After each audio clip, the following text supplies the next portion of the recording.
Welcome back to the Beat Break Morning Show and the Beat Break Podcast. Sean Garvey. That's right. I had to play that sweeper one more time to let you all know that you are tuned into the Beat Break Morning Show once again. I am Sean Garvey at Sean Garvey ATL on IG and on Twitter, Facebook at Sean Garvey. We got the homegirl Star Kells on the morning show. Hey, you guys. Good morning. How are you, Star? How do you say wake that ass up? Wake that ass up. Facts. Yep. Yes. Hey, if you didn't wake up to the first hour of the program, then wake your ass up again. Shout out to Coupe DeVille, who joined in with me and some others during the first hour of the Beat Break Morning Show. So you all definitely be on the lookout for his next event coming up, part 2 to Laugh Don't Shoot comedy show. It is going down in the ATL. Shout out to DJ Rollum. He couldn't be with us for the remainder of the show. He had an emergency, so we are holding it down for him. But we do have a special guest on the live line. I am so excited to have this brother on, Star Kells. And he got a story to tell, a very interesting one, and I can't wait to hear it. We got brother King Solomon in the building. King Solomon, good morning. Peace and blessings. Good morning, y'all. Good morning. How's everybody? Oh, man, we great, man. You know, we great. We turned up. Yeah, I see y'all turning me up. I feel it. Hey, man, it is all good, my brother. It is all good, man. So you have a very, very interesting story to share to us and to our listeners. And it's so funny that we have you on the same day in the same show as Coupe DeVille, because in the first hour of the program, we were talking about his comedy show that is still ongoing. It's called Laugh Don't Shoot Comedy Tour, or comedy show, I should say. And it's basically a show where he gets a bunch of comedians, including himself, to put together a show to get people to laugh and not be out there in the streets committing violence and harming each other. Especially in Atlanta, we have an increase of violence that is happening every year, every day, every week, from gang violence to domestic violence to even road rage. All kinds of stuff is happening in Atlanta. It's not just only in Atlanta too, but it's in other places across the country. And folks like Coupe DeVille and many others are raising awareness about the violence that is happening in areas where people are getting hurt. But I want you to tell your story and share with us what you've been through and how it helped you get to where you are at now. Man, first of all, it's an honor and truly a blessing to be a part of this show.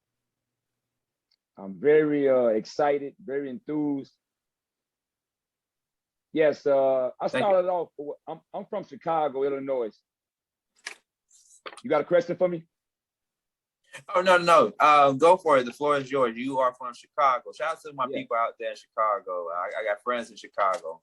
Yep. From Chicago, Illinois, and I go by the nickname of Chinaman. A lot of brothers that are part of the organization out of Chicago, Vice Lords, GDs, Latin Kings, Stones, all the organizations, Latin Disciples, them street organizations, probably heard of Chinaman. A lot of them know me. Been in and out of prison since I was 8 years old. I've been through every level of prison, juvenile, county, state, and feds. I just did 24 straight years on a mandatory life sentence in federal prison.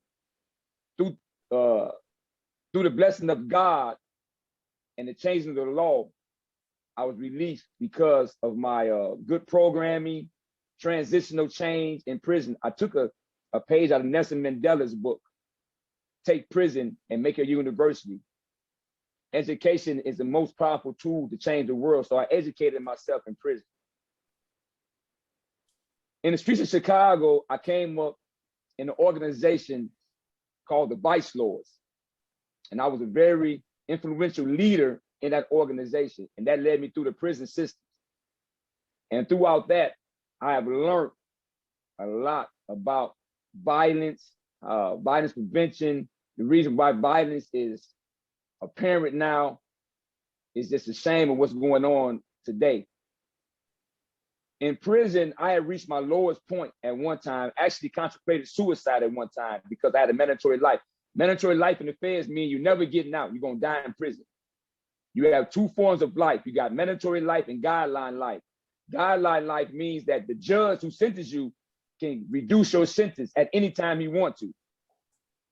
Mandatory life, the only way you get a reduced sentence is through the change of the law. So Congress had to change the law, and the president had to sign a bill for me to get out of prison after 24 years. Wow. Wow. Within that journey, I had reached a low level in my life, got into it with a CEO. They put me in a dungeon in Lewisburg, Pennsylvania called G Block. And in that dungeon, I found myself, I found my spirituality, I found God, I found my weakness, I seen my strengths, mainly my weaknesses. That's where I contemplated suicide. I didn't want to live because the dungeon was very, very, very awful. It was like they had rats, roaches running around in the room. It was real dirty, nasty. If anybody been to Lewisburg G Block, they know what I'm talking about. That's the worstest place in the federal prison, even worse than ADX or Merriam. Those are the maximum. But those maximum prisons, you get your own TV, it's cleaner. Lewisburg G Block is designed to break you mentally, spiritual, physically, all around the board, your body, everything. So there is where I really got a true understanding of who I am. And I lay on that floor contemplating suicide. I just cried out to God. You know, I got to say, there is a God. I truly believe that. For myself, I got to say it's truly a blessing that I am a spiritual man now. When I cried out to God, it was a subtle change in my life. It wasn't nothing dramatic. It was subtle. I just had a thought to get up and start cleaning my room up and to start exercising a little bit. And I got these revelations from God. And I seen one of my guys, I called out to him on the yard. I called out the window and he heard me. And when he heard me, he went and gathered up all the prisoners that he could in Lewisburg. And they staged these events all around the yard, in the library, in the chapel, in the units, in the library, in the rec center. And the guards would come over there and ask them, what is wrong? What's going on? Why y'all stage these events? And they said, you have a guy back there named Solomon Montego. He's the only one can straighten these issues out that we got going on in the yard. I didn't know what was going on at the time. So they came back and saw me. And they told me that we might let you out on the compound. So I didn't know what was going on. I was like, okay. So when they came back again, they put me in a SHU. The SHU is called Special Housing Unit. It's the hole for the feds. So when they put me in a special housing unit, it was like I was in a 5-star hotel. You know, shower in your cell. You know, room was clean. Even the food tasted differently. So from there, about a month later, they came back to my room and told me that I'll be let out on the compound. So when I went on the compound and see my partner, and he told me what he did, and that's when I started really the change began. I started reading these self-help, positive self-help books, Think and Grow Rich, Power of the Subconscious Mind, The Secret. All them positive self-help books I read, and they helped me transition my attitude. I changed my attitude. That's why attitude is very important. Attitude means how you feel about something, how you feel about yourself, how you feel about life, how you feel about God, how you feel about your children, how you feel about work, how you feel about working out, how you feel about when you're eating. When your attitude is positive, everything changes. So I understood the power of PMA, positive mental attitude. So I changed my whole attitude. I changed the way I thought. I changed the way I move. I changed the way I act. And that's what started helping me transition to the person I am today. So in that transition, I realized that it's the mental state. It's the mental state that keeps you where you're at. I call it, I name my company HIT, Highly Intelligent Thought. It's to bring in one level of thinking to the next. That's why Nelson Mandela said he took prison and made his university. He put it in his mind as his university, and it became that. So when I understood the level of thinking changes, it changes your life and everything else. That's what I took on. I changed my thoughts from street thinking and negative thinking and thug thinking and all these other negative thoughts into positive thinking. you know, and that's what changed me. And within that, I started getting revelational knowledge of how to get out of prison. And the first thing I got knowledge of is to take all these programs way before they changed the law. 15 years before they changed the law, I started a program. I took almost every program in the federal system. And when they finally changed the law, the judge looked at my body of work, all the programs I took, and he said I deserved a sentence reduction. And he reduced my mandatory life sentence to 28 and a half years. And within that, I had 24 years in already. We're halfway out, halfway house. I got right out. I've been out a year now. Wow. So what I'm doing now, I'm taking my company HIT, High Intelligent Thought, and I'm using that to use it for violence prevention for at-risk youth and anybody that needs to know the knowledge of why these youth are acting the way they act. From my understanding, that's their code of communication. You know, everything is about communication, especially with humans. They communicating through violence. That's how they communicate. The only way they feel they can get heard is through violence. And through social media and all this is what is happening. You know, when they realize that it's a big thing, so they want to be heard, and their way of speaking is through violence. So I'm just here to plant the seed of, through that violence, hey, you might end up with a life sentence. Through that violence, hey, you might end up getting your brains knocked out. You know, and I've seen the reaction of these youngsters in prison. When they come to prison, this is what I've seen personally. When they on the streets, they these big old killers and carry these big old guns. They the man, they feared.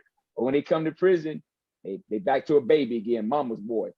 The first person they on the phone with is their mamas, who they ain't talked to ever, almost ever in the streets when they out here doing all this madness. So when they get to prison, now they call their mama, crying on the phone. Help me, help me, help me. They ain't got money to pay for a soup in prison. He was this big old gangster, came with this big old guns in the street. What they doing that at? How that add up? You tell me. That's when I realized there was something wrong with the youth out here. You know, they come to prison and don't know nothing. Can't even fight. Can't even defend themselves. Can't even buy a suit. Don't even know how to go to school. Don't know how to do nothing. So when I saw that, I took it upon myself as a mentor to mentor these youngsters, the ones that would listen. You know, and they would come. I had a life sentence, so that's how I always come and say, hey, you don't want to end up like me. I got a mandatory life sentence. You know, do you want to spend the rest of your life in prison? And a lot of them would look at me. They put me on the phone with their mothers, their grandmothers, their family members. I would talk to them, and I started mentoring them. They have to get their GEDs, teaching them about personal hygiene, respect. You know, taking cuss words out of their language. You know, and a lot of these youngsters they took hold of it. You know, a lot of them home right now doing good, and their mothers today still call or write me. So that's what I do. I came back to deliver a message to help the youngsters, anybody that need help. That's a part of that movement, you know, with that violence. I just wanted to let King Solomon speak and not even jump in and ask one question after another. Because how many times? and we got some. We definitely got some. Because I've heard men who have been incarcerated in prison before talk about the things that they have witnessed and experienced while in prison. And they share the same thing that you are sharing to us. This is not a place that you do not want to be in, regardless of your age, how old you are. This is not the type of place you want to be in. And we can get into, because this is going to be a very big, important conversation. We can get into the politics behind the prison system, how racism ties in with the prison system, especially with Black men, the business aspect of it. There are a lot of layers to peel from this conversation. But I want to go back further before fast forwarding into the conversation and talk about, if you don't mind, talk about your childhood as a kid growing up in Chicago, if you don't mind. Oh, that's an excellent question. My childhood started off on the north side of Chicago in the Cabrini Green area. That's when I first seen the real site of organized organized organizations, as they call gangs in the city of Chicago. These organizations, they ran everything back then. We talking about like in the 70s. They ran the game room, they ran the school, they ran the parks, everywhere. So these were who our role models was. Many brothers in Chicago, as part of these organizations, don't like to be called gangs because they are organized, seriously organized, chain of command, everything from top to the bottom. So they like to be called organizations. So that's quickly be understood. So now that I seen this, I was a sports fanatic. I love football. I was a natural football player. Could have went somewhere. I was very, very good at football. But the neighborhood that I was in, the organizations, they ran everything. So when I seen that, I really gravitated to that because it excited me. My father had left. I had two brothers, my mother at home with us. And I felt like that I wanted that protection. I wanted that, that camaraderie. I want to be a part of something. I should have stayed with the football thing, but I took that route. When I took that route, man, my whole life changed, and it was exciting, but at the same time, man, it was very, very, very dangerous. And from that point on, I experienced juvenile, going through the juvenile system. That was rough. You're fighting, you're standing on what you believe in your prospective organizations. From that point on, I released. Now I got a reputation in the streets as Chinaman. I earned my name Chinaman from martial arts. My mother always made sure that I learned how to fight. See, back in my day, we used the hands. Wasn't no guns too much. You brought a 22 out. That was big back in my day. Wow. Yeah, that was big. Anybody had a 22, you would consider, like that. So we fought. So I was small, so I used to always have to fight the bully. So my mother put me in martial arts school, and I used to always wear my gi, my kung fu garb around the neighborhood. That's how I earned the name Chinaman. And I was glad I learned how to fight too, because I needed it in the jail system. So once I was released from the juvenile system, I went through the county system. Cook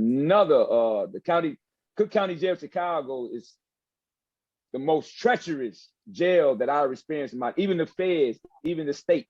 They say if you can make it in Cook County Jail, even I heard about LA County Jail, if you're making those two county jails, you can make it in any jail in the world. That's when you really being tested for who you are. Once I went through the county system, I come out, more reputation. I'm thinking the streets is the life. I'm in the streets, selling drugs, doing, as a criminal minded. How old? Two questions. Yeah. How old were you when you first? Because I remember you saying as a child, it kind of looked kind of glimmer and glamorous to you to see the organizations, right? What age did you realize that that's what you wanted to do? What age were you when you're like, oh, I want to be a part of this organization? About 13 years old. Yeah. Okay, so you were 13. Yeah, I started going to jail, so I was 8. The first time I experienced jail, I was 8 years old. But when I seen the organizational power of the streets, I was about 13 years old. Okay, so you already had experienced jail at 8. Yeah. And at that point, did you think when you went to jail that first time that it was something big? Because at 8 years old, sometimes I feel like people don't understand that we understand at 8 what's going on around us. And even though we are kind of green and naive to the world, we still know right from wrong, certain things. So when you first got into that was juvenile then, right? Juvenile system. Yes. Did you understand the impact that it was going to have on your life going forward, or you were just kind of like, hey, I got in trouble, I went in, I'm getting out? I kind of understood it, but at the same time, it was dramatic, because I went to jail for stealing out of a store. And, when you're a juvenile like that, they take you home first to your parents. And my mother told them to lock me up. Okay. And that was yeah. Yeah, that was a lesson. So, you're going to jail. So, you like, oh man, jail. But the ironic part about it, this is the funny part about it. When I went to jail, I stole some playing cards. But when I was in jail, they had me in a cell with some more guys, and the guys, I was little too. I was 8. The guys asked me, say, "Hey, shorty, what you in jail for?" I said, "I'm for stealing some cards." They thought I meant some driving cars, I stole some vehicles, a vehicle. So they kind of put me on a pedestal. They put me, hey, that's your bed right there, and that's what, to me, was a turning point in my life about jail, because how they glorified me as a youngster doing something big like that. Some told me, don't even tell them, no, I was playing cards, not a car. Some told me don't even say that, because if I was saying playing cards, they might would have beat me up. Yeah. So when I said cards, they was like, oh man, this dude, I was 8. So a couple hours later, my mom's came and got me. She said that was a lesson, but it was something else, in my mind, that mental, I looked at jail as being nothing at 8 years old. And I think that took me down the road right there. And that was what I really wanted to get from you, because if it had scared you, you may have taken another path, but it ignited something in you to where it made you fearless to being in the system because of the reaction that you got in there. Okay, so now let's fast forward. You get out, you go back into the streets, you join the organization, 13 years old. You go back into the prison system, and when you come out, you're a big guy. Your name is popular on the streets. You're a Chinaman. Yes. Okay. And at this Yes, I'm Chinaman, and now I want to get the street reputation. Now I got the jail reputation. Because see, in my day, and this is sad. This is sad about people. Back in my day, it was considered as an honor to go to jail. Wow. Yeah. A badge of honor to go to jail. I'm gonna call you back. Yep. It was a badge of honor to go to jail. So I look, by me being in jail already, I didn't care about going to jail for nothing. Back, that was my mentality. So, that's how I carried in the streets. So a lot of people is scared to go to jail, when I took it all the way. So when they see that mentality, people would back up, people like, oh man, this dude don't care. So I've been to jail already. I understand, I can survive in jail. I'm a big dog. I go to jail now, so that's how that was. And that led me to the county jail, and the county jail was very, very, very rough. That's when I really realized, hey, I started thinking then, like, man, I don't know about this jail stuff, but I survived that. It's like I adapted to it, and when I got out, I went to the state prison now. I went into the state was much more smooth, because now I made it through the county jail, the state way more smooth. And I got out, I'm more seasoned. Then now I got caught up in a crack cocaine conspiracy, and got sentenced to life in prison, mandatory life in prison, in the feds. And that was it right there. From that point on, man, that journey there was something else. I'm glad you said that, because to this very day, right, people still think that jail is the same thing as prison. And I used to think that. I used to have that mentality, thinking that jail was the same thing as prison. It's the same place. I hear it all the time. Oh, this person is going to jail for 20 years. This person is going to jail for 40 years and so forth. But elaborate a bit more on the difference between jail and prison. Because some people don't know. And if you don't know, it's because you never been a part of that world. You never went to jail and or prison. But from my understanding, though, prison is a difference. Prison is much more intense. It's much more intense. It's much more extensive than jail. Well, jail, first of all, on the legal side, first of all, jail, you're not convicted of a crime. You are being charged, first of all, unless you're serving some jail time. for something that's a misdemeanor or something. But jail is designed to, you serve less time. You're fighting your case, you know. So that's what jail is. You just fighting your case. You're not being convicted of anything.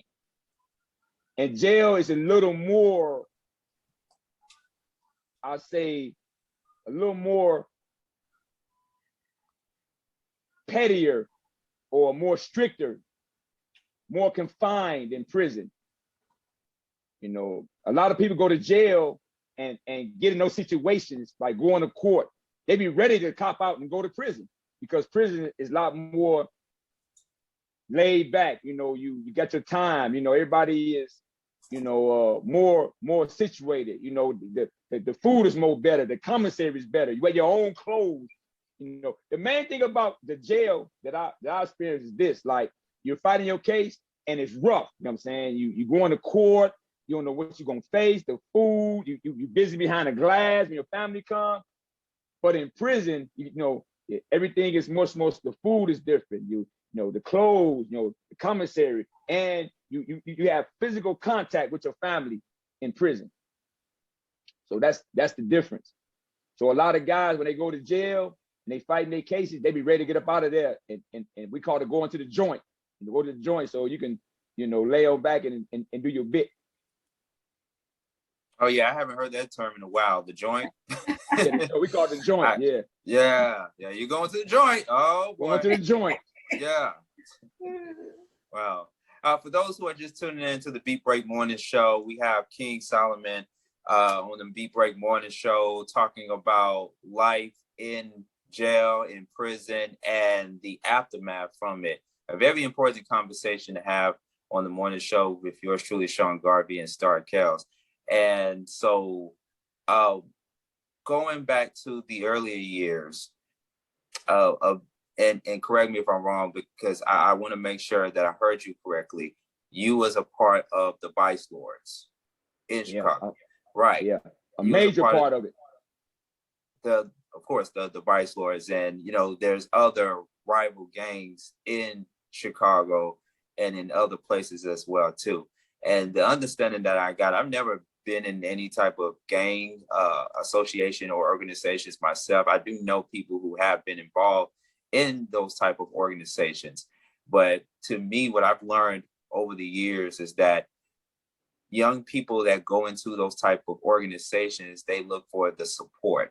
They're like their support system that they did not get from their mother or their father.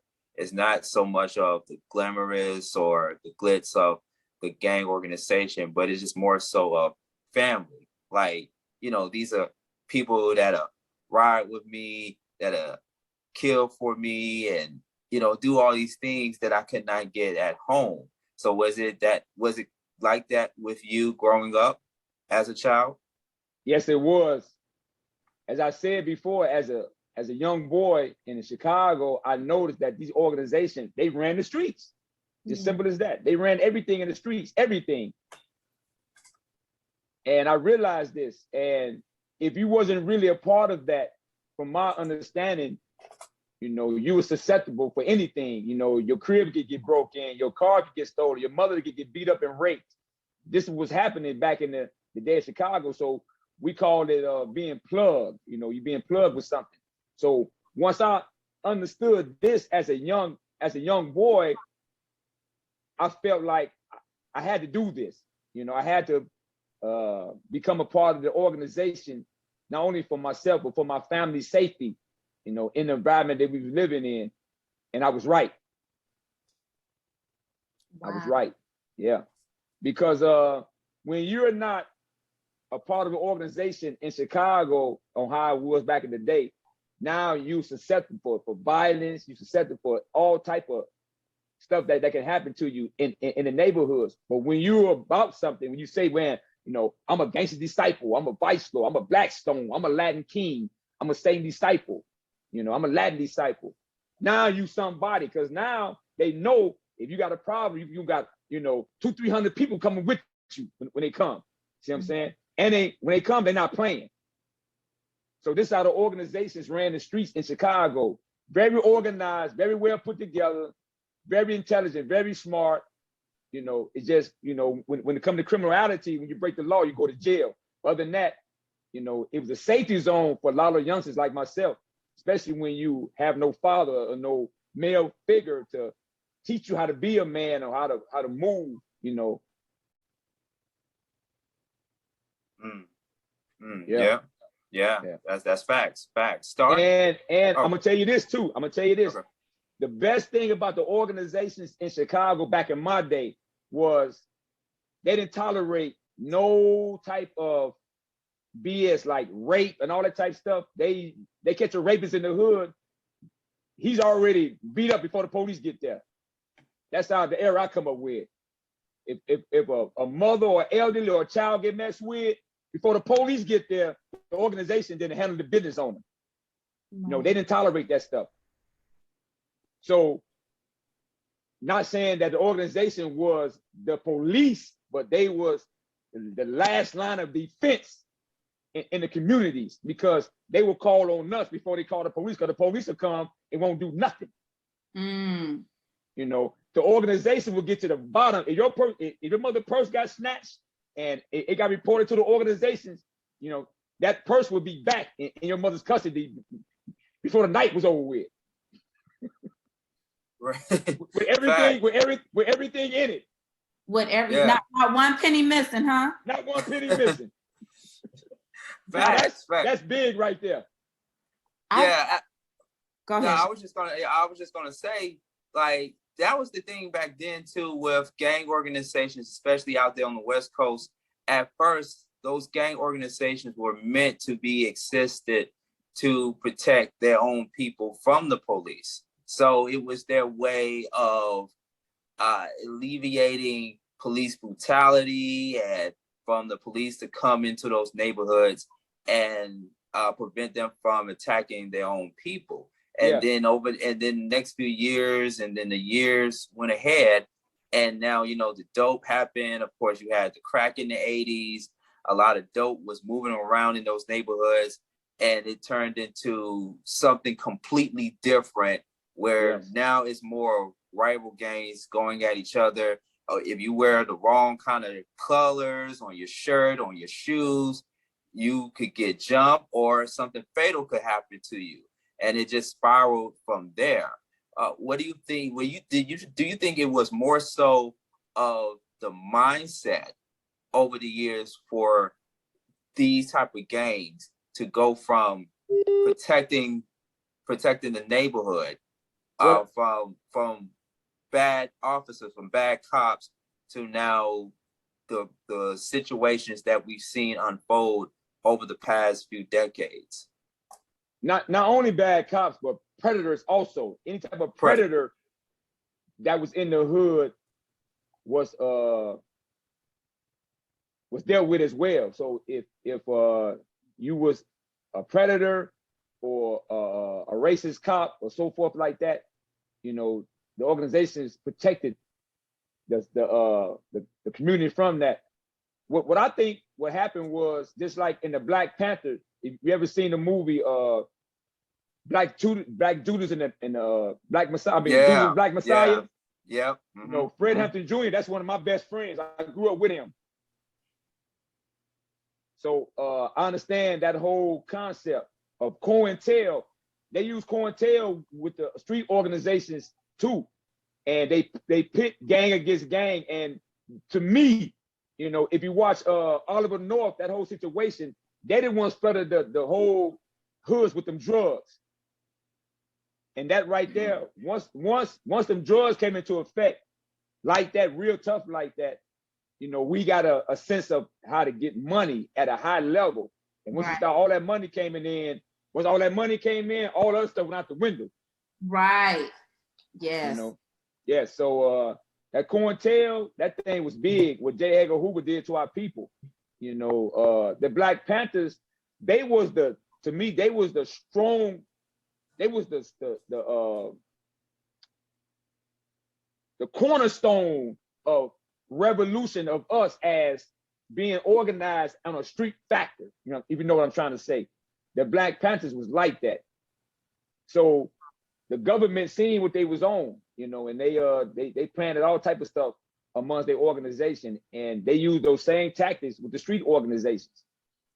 But then when they flooded the organization, the streets with them drugs, that changed the whole game.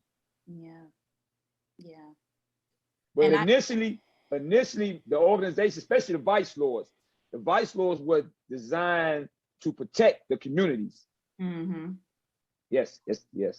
All you gotta do is go read the literature is online and everything. Read the vice lord literature, everything they'll tell you. How it was created, what it was created for. The laws was written later on for you to be a better man, a better father, a better community member, all that. And it's still like it today amongst a lot of the members. They still hold that dignity with them about their family, self, and community to better themselves. And most real leaders out here in Chicago are slaves to the people. They really want to see a change in everything that's going on out here. I know with the effects of television, the news, and all of that, sometimes if you are around the world, because I remember being here very young and looking at the news and hearing about Chicago in a bad light, and gangs being kind of like a sore thumb in the city, taking over the city, killing and murdering. Everything was centered around those things, drugs happening because of the gangs. So it was kind of like you guys became more from being the protectors of the community to the villains of the community. And even at that time, going to prison was associated with, oh, they must have been in that gang. It wasn't anything that was looked upon like, oh, just like you said, hey, I went to jail the first time for just stealing some stuff out of stealing a deck of cards. From the point of view of how, you guys were looked at around the country, was more so of anything that happened in Chicago was related to being a part of a gang. And even in activism and the movement, when it started to get strong in the late 80s, early 90s, it was more so, some of it was focused on how to get these kids out of these gangs, because the gangs are destroying the community. So even when I think about you saying you're going back and forth in and out of prison, what was the reason why you went back and forth and in and out of prison? Because you were a part of these gangs, or was it because of choices you made as an individual? Because I only ask this question because sometimes they say, hey, the gang influences you to make choices that put you in prison. But I want to hear from someone who is definitely was at the front fold of everything. And where did your choices lead you? Was it because of the gang that you went in and out of prison, or was it more of an internal thing? This is true. This is true right here. You can look into it if you want to. There are many organizational members all across the country that never see the jail cell. I know many brothers right now that's part of organizations that never ever in their life seen a jail cell. They work jobs, they got families, but they was part of the organization.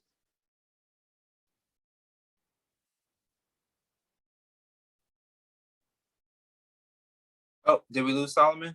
Oh, Solomon is on mute. Solomon? Yeah, he's on mute.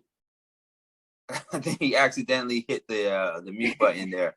Hey, Solomon, you gotta take yourself off mute, brother. Hey. Hey, you on mute. Can you hear me? I think, yep, we can hear you now. You kept talking. I was like, man, he got something powerful he's saying, but we can't hear him. That's King Solomon, y'all, on the Beat Break Morning Show. Can you hear me now? We can hear you now. Okay, so as you were saying.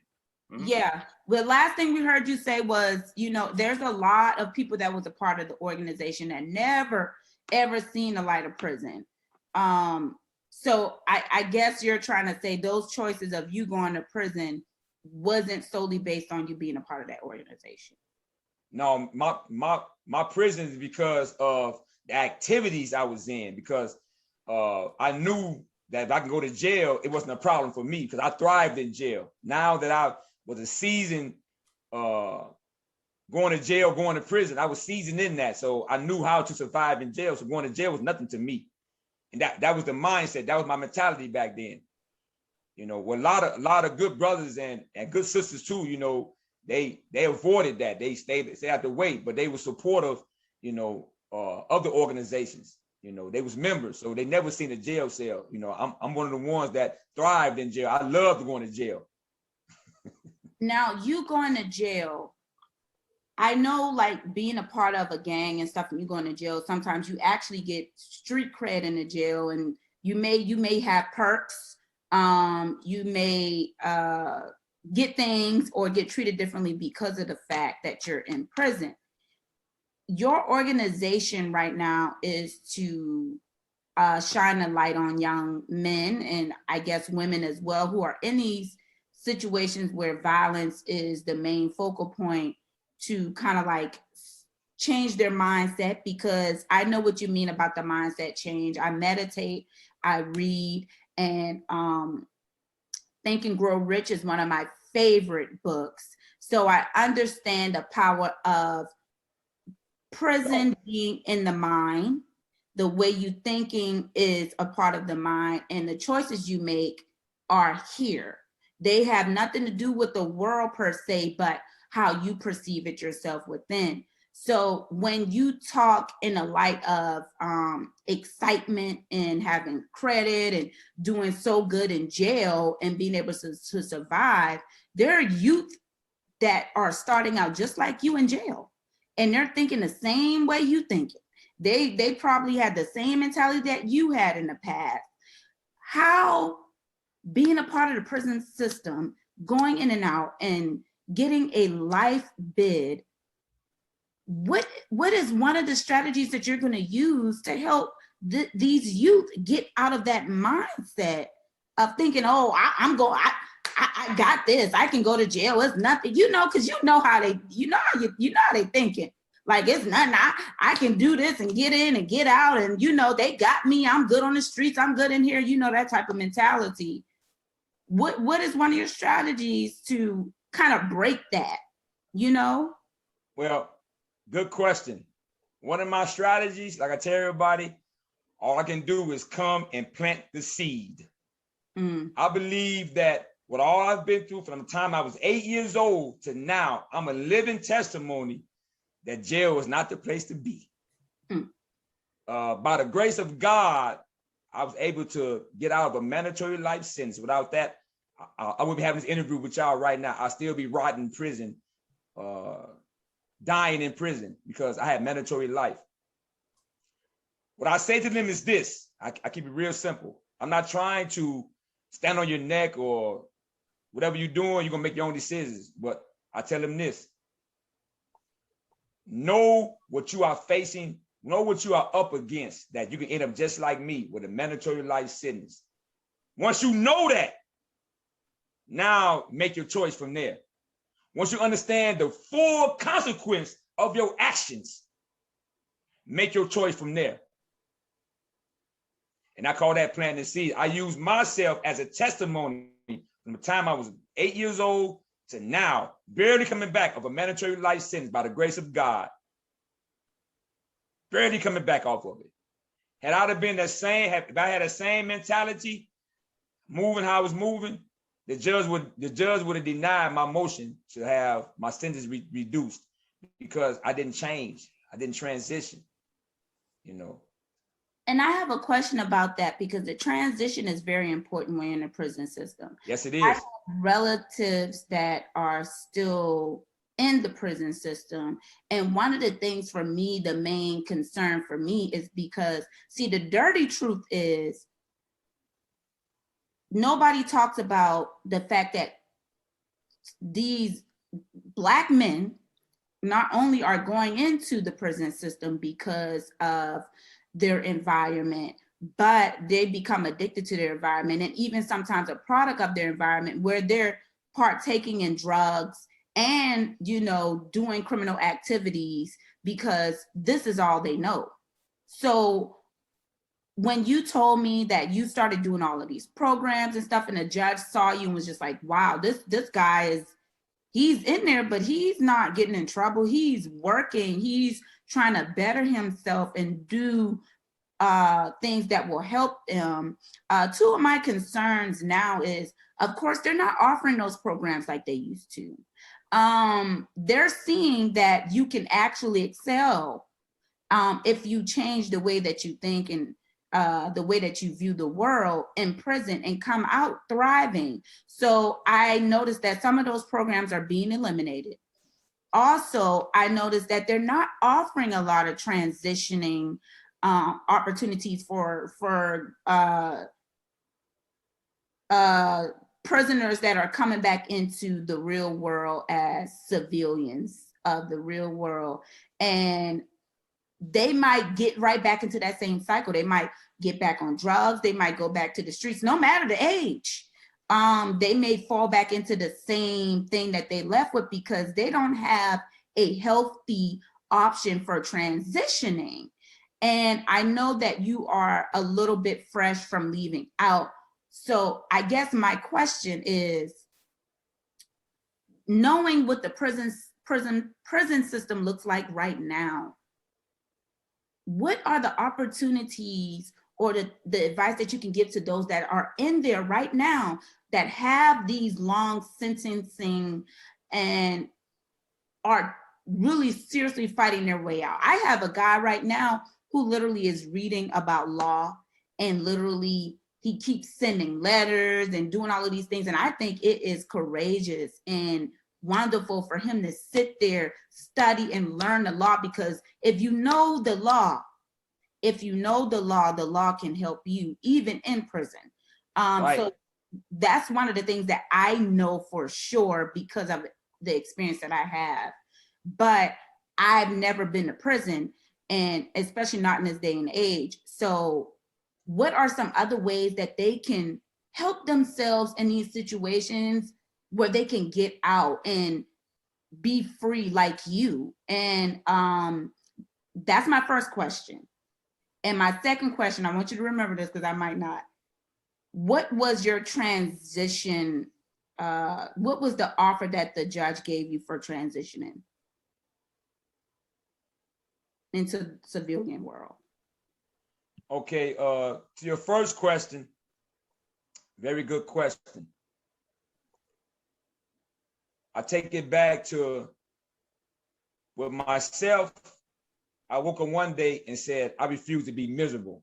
You know, we used to have a crew, a number of lifers used to hang out with each other, and we was unconsciously miserable. Didn't nobody want to be around us, but we had life. You know, even though everybody treated us a certain type of way, but everybody knew, them guys ain't never getting out.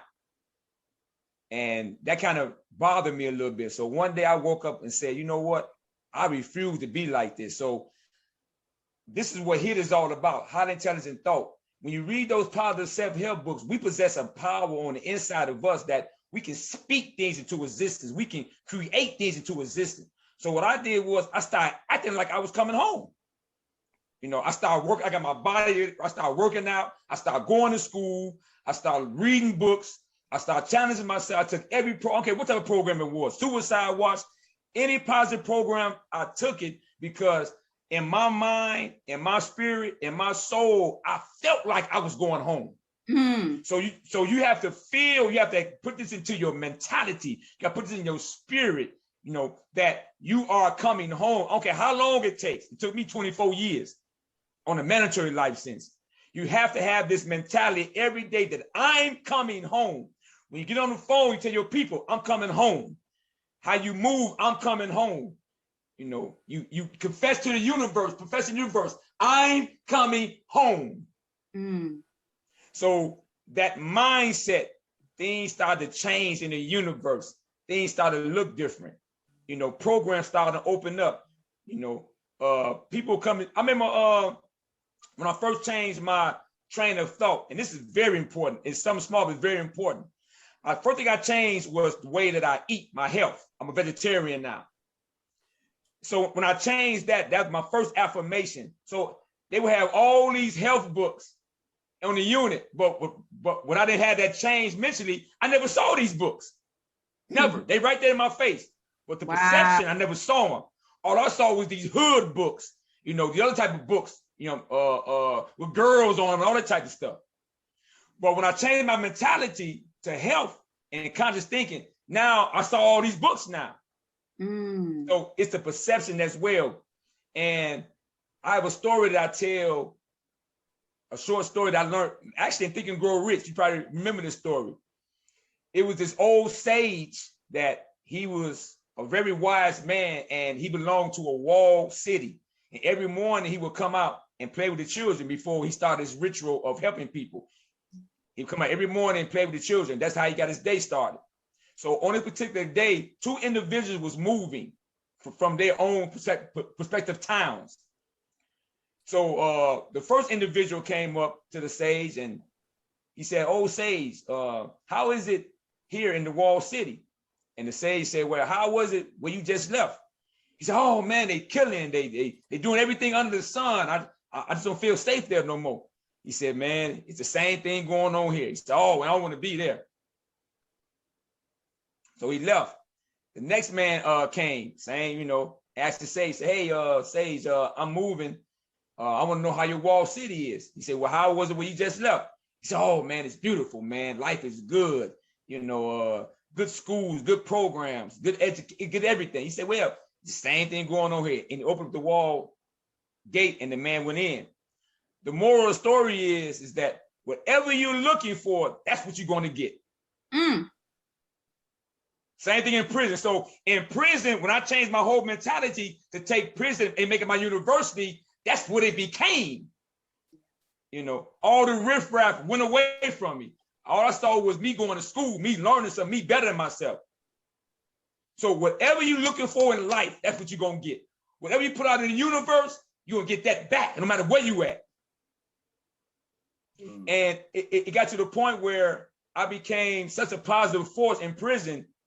I started stopping the violence. The wardens and the captains would come and get me before they lock the jail down, the prison down. They'll come and get Montego, come and get me. And I go to the units and I would talk to the guys that's going to create the violence. And God helped me a lot of times to alleviate the problem, you know. And it was, that's how I knew that God blessed me with a gift. Wow.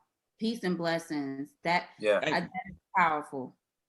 Yeah, and I want to say something, but I wanted you to answer the second question. Yeah. And what was that again, Star? I do remember. I thought I wasn't going to, but I remember. I had your back, by the way, too. I do remember, but go ahead. You remember? Okay. What was the option that the judge gave you to transition? I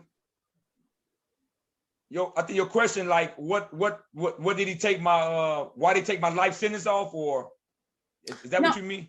No, okay. So what I mean is, you know, like, so once the judge said, "Okay, I'm going to reduce your sentence because you're doing such a great job," right? So then what next? Because, you know, sometimes these guys leave prison and they go stay in their mom's or a relative house, and they go back to the streets. So what was the option that was given to you to where you had the opportunity to get right before you fully went back into this world? Like, and you know what? It was a good transition. I received 9 months halfway house. See, yeah. And the halfway house that I went to one in Wisconsin and Chicago, and both of them was great help in my transition back to society. That was a great help right at the halfway houses.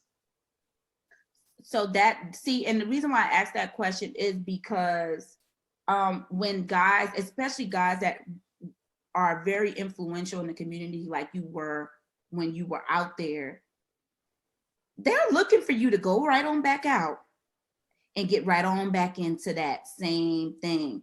And because they see you as somebody, as a threat, as someone influential. So we call them influential now, like, you know, where you can influence the way people think, move, blah, blah, blah.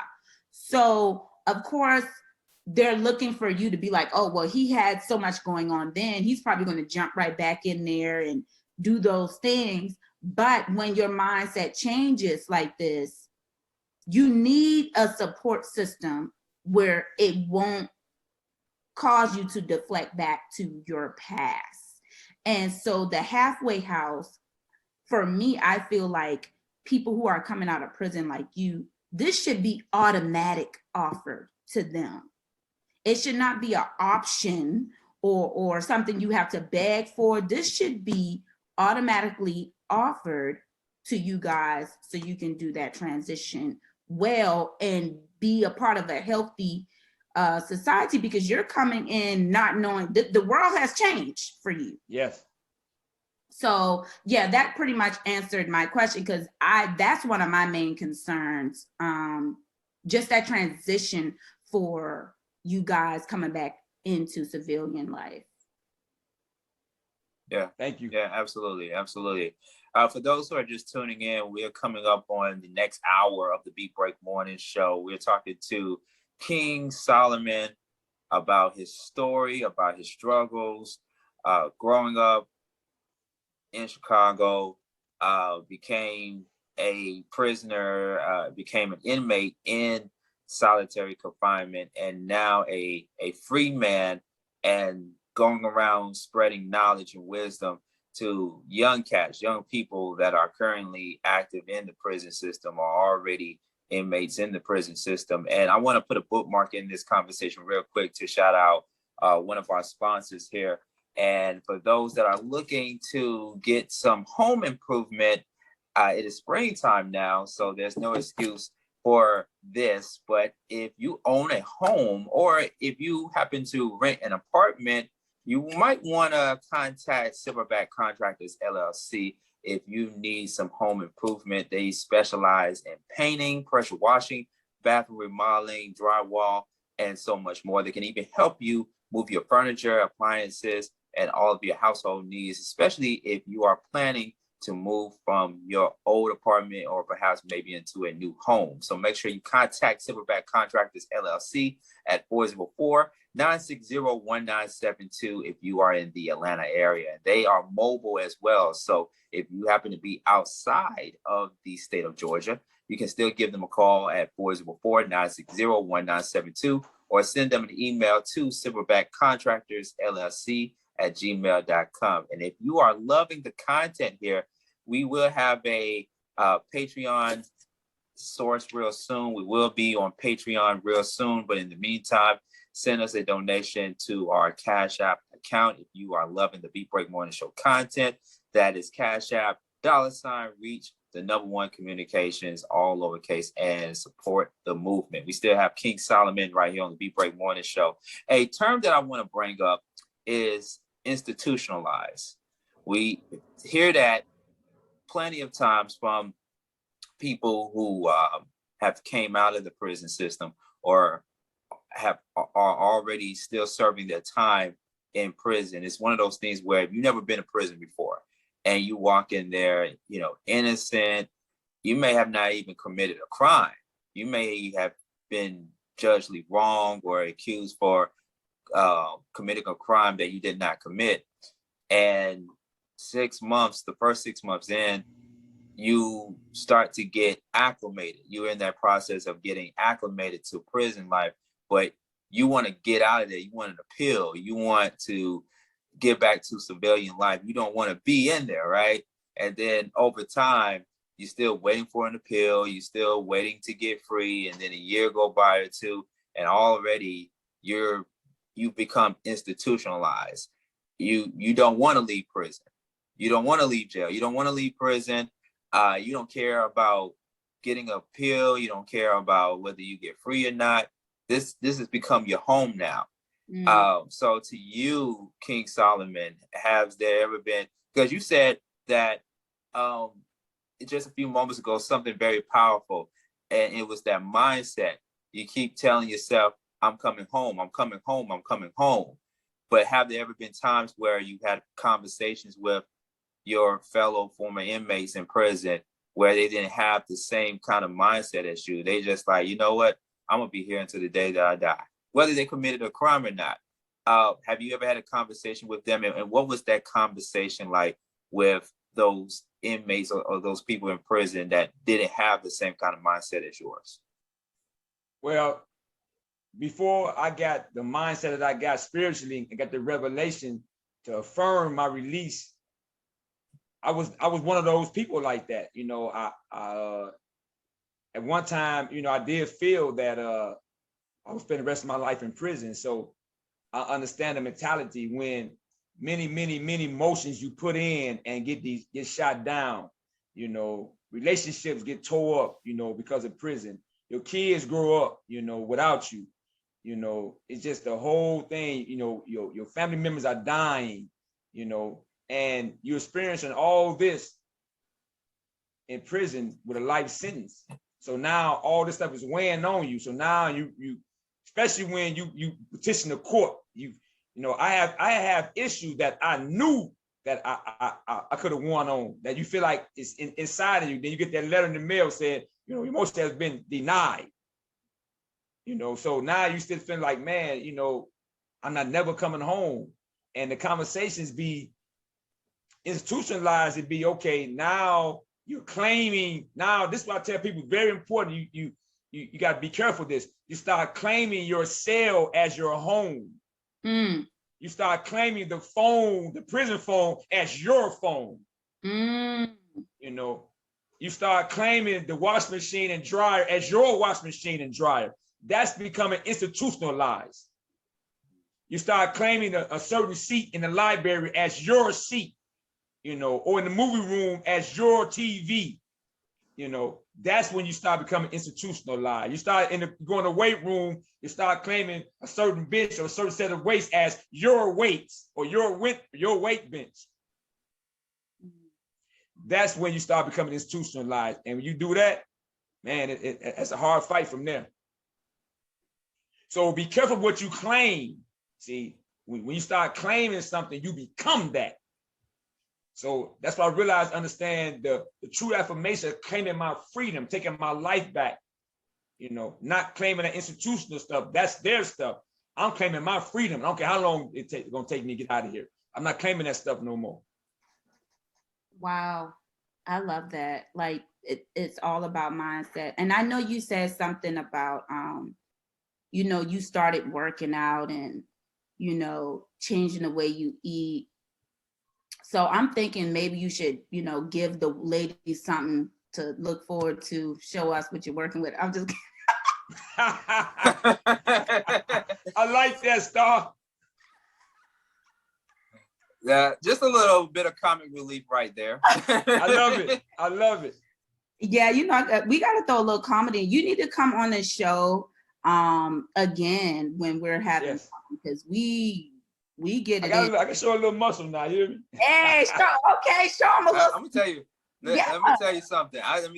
I've seen some transformations with guys. They go in prison skinny, slim, and what have you, and then they come out looking all dieseled up. But yeah, I'm like, bruh, like, what are they serving you in prison up in there? You know. But I mean, that's part of the time, though. The recreation, the mindset, the gym, the mindset. Yeah, it definitely will put you in shape. You know, you find yourself doing things in the inside that you probably did not do when you was on the outside, like reading books a lot, especially an important thing to strengthen your mindset. And that's a survival skill in there, because in actuality, they don't want you to be educated in prison. They don't. Nope. They don't want you. And there's this whole notion that the prisons, the institutions, and the solitary, whatever you want to call them, they serve as a way to rehabilitate people. Whether you are coming back in, or if you're a first-time felon and you coming in for the first time, it's supposed to be set up for you to rehabilitate yourself before they send you back to civilian life.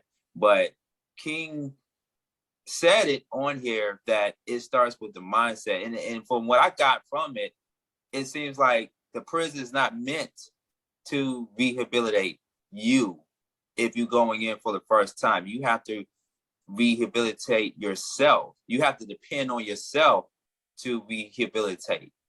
Yeah. Because when you leave from the prison system, man, it's the same rigmarole. And we've seen this so many times, Star. Like folks that get out of prison and they looking for a fresh start. The first thing is they want a job. Yes. They want a job. They want a job to keep themselves from doing the things that they were doing in the past. You know what I'm saying? I mean, of course, they want to see family. They want to see friends and eat all that great food that they did not get while they were in prison. But they want a job. They do. And that scarlet letter follows you everywhere you go when you are trying to apply for a job. And even on the application, it tells you that, have you ever been convicted of a felon? And some have to lie in order to get a job, but then it catches up to them. They either lose their job, or when they become honest during the interview, there's no guarantee they're going to call you back. You know, you losing money. You may not have a place to stay or what have you. And you find yourself going back to doing the things that you was doing that put you in jail or put you in prison. So my question to King Solomon, like, have there been times where you've thought about going back into the past and doing those things that you were doing to keep you staying over afloat, to keep you in survival mode? Because it's hard out here, especially for a man that just came out of prison for 15, 20 years or whatever. And, you know, you're just trying to be a productive citizen out here. Since I've been home, you saying? Yeah. No, remember I told you it's the mindset. Remember I told you the story about the sage and the movers who's moving. That's very important, because now that my mindset is different, there are many programs that's unbeknown to us. If you dig for them, there is help out here, man. It is help out here for convicted felons. They got programs designed just for us to get your jobs, to get programs, get CDL license, get your license, get housing. All this is right in our eyes, man. But because we don't have the mindset, we don't see it. You know, you get what you're looking for. You know, if you call your state representatives, if you call the mayors, I'm saying, they will point you in the right direction to get the proper help you need if you really want it, period. I've experienced this right now. I get help everywhere now because I'm a convicted felon. You know, all type of programs I done took in. You know, now I'm offered jobs and all mentoring jobs and working in shelters and working in all type of organizations of violence prevention. All these things are opened up now because my mindset has changed. Right. Yeah, I agree. I mean, it's the mindset. I think too, though, to your point, King Solomon, is we have to be able to share that information. Like social media is the number one powerful tool that we use on a daily. You know what I'm saying? And I feel like that should be the vehicle for a lot of us to share information. I mean, even ex-felons, ex-offenders, they go on social media a lot. Like everybody have access to a phone in this country or in wherever you are at. Like, I think we need to do a better job of sharing information, especially to people coming home from prison, and say, hey, for all of my people who either serve time here or what have you, here's the number to call. Here's the website to go to if you need job assistance, if you need to go back to school to get licensed, and et cetera, et cetera. Like, here's the information. So I think we need to use more of that on social media. Did we lose King Solomon, by the way? It says, yeah, it looks like we lost him, but I think it was on accident. He looked like he was trying to do something else. Yeah. I mean, we saw him earlier before we came on. We saw him. Okay, he's coming back on. All right. Okay, I'm glad we weren't on Instagram this morning then. I know. Yeah, we're working on getting King Solomon back on the Beat Break Morning Show, having a very important conversation on life during and after prison. Something we don't usually talk about on the morning show, but it's something we definitely have to talk about. King Solomon, you there? Go ahead and unmute yourself. Yeah. Okay. There we go. You're and back. He's back. Yes. Ladies and gentlemen, King Solomon is back. Play the sound effects for you for coming back on. So I'm not sure what all you've heard, but I was just pretty much saying that we need to be able to use social media more as a vehicle to share information, especially for people coming home from prison. So King Solomon, what Sean said, just to add on to that, will you be opening a platform for your organization? Is your organization for profit or is it nonprofit, a nonprofit organization? We have both. We work with nonprofit and for profit. Okay, good. So will you be taking advantage of using social media as a tool to help reach the youth? Because the people that you're looking to reach now, they're all social media babies. These kids live, breathe. Some of them even become thugs and gangsters from social media. Yeah. And that's just the truth. And so one of the most strongest tools and ways to reach them is through social media. And I know that's something that you have to kind of, I don't know how much you have to get acclimated with it because I don't know what technology they provided you guys with there. I know in the prison system, you can get access to some things. So people, have had privileges of, being able to utilize and kind of stay in the loop with things. So is that something that you're planning on doing, or are you already doing that, implementing social media with your programs to reach out? Yes, I've already started my social media platform. My brother is my PR and he told me. So I'm on Facebook, Twitter, and Instagram, and we're working on getting on YouTube as well. You go, boy. I love that. I'm a mess. Don't. But I am very excited. I'm very excited about it. I really honestly want to volunteer. I am a life coach and I do mindset life coaching too. So, and like I said before, I have relatives and people in prison that literally reach out to me for help all of the time. And I don't talk about it like that, but I was so excited about the opportunity of having you on there because I literally can ask the questions that I want to ask. And also I feel it's brave to come on and share your story because there are people just like you that need to hear this across the world. And they also need to know that they have to change and reconstruct their mind mentally. And I definitely would volunteer and give hours to people who need that help with the mindset change and stuff like that. So you definitely have my support. And I'm so serious about that because we need our Black men at home, raising their kids, helping grow the community on the outside. So yeah, I just wanted to put that out there. I'm proud of what you're doing. Proud of where you're going, and I know it's going to be big because I know you ready. Sean was like, "Hey, you thought about getting out and do, and you was like, nah, I told you." Now, like I said, I ain't going back. So that's when it's like I'm ready. Like there's no turning back.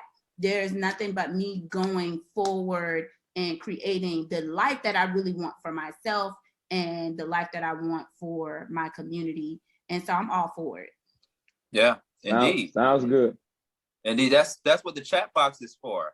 For those that don't know, we're on Zoom, so Star would be more than happy to exchange whatever information you need to get in contact with her and make some things happen. But speaking of Star, I do want to go back and ask this question because Star brought up a very good point of how Chicago is portrayed. I mean, even when somebody says Chicago, especially from us, from people of color like ourselves, it has a negative stigma to it. Because when people think of Chicago, they think of the recent events that has happened over the past few years, and even with the current state of where parts of Chicago is at. And in media, television, and film, Chicago has always been highlighted from more so of a drama aspect. I mean, you know, besides the fact that Queen Latifah did a project called Chicago, but years after that, you know, Spike Lee did the film Chirac, which caused a lot of controversy. I'm not sure how you felt about that. And then, of course, later on is the Showtime drama series, The Chi. From your perspective, what are your thoughts on how Chicago is being portrayed on a television and or film level? Well, you know, that's not nothing new. That's, you know, I go way back to Al Capone days. You know, he to me, that he brought violence to Chicago back in the 1920s on the level that it is on. Al Capone was a serious gangster, came from New York, and something happened in New York where he had to migrate to Chicago, and he became a big time gangster. And how they portrayed violence, you know, the St. Valentine's Day massacre, and how they used to dress, and all this put on the image of Chicago as being a gangster town way back then. So it took on that persona. It snowballed into the street organizations.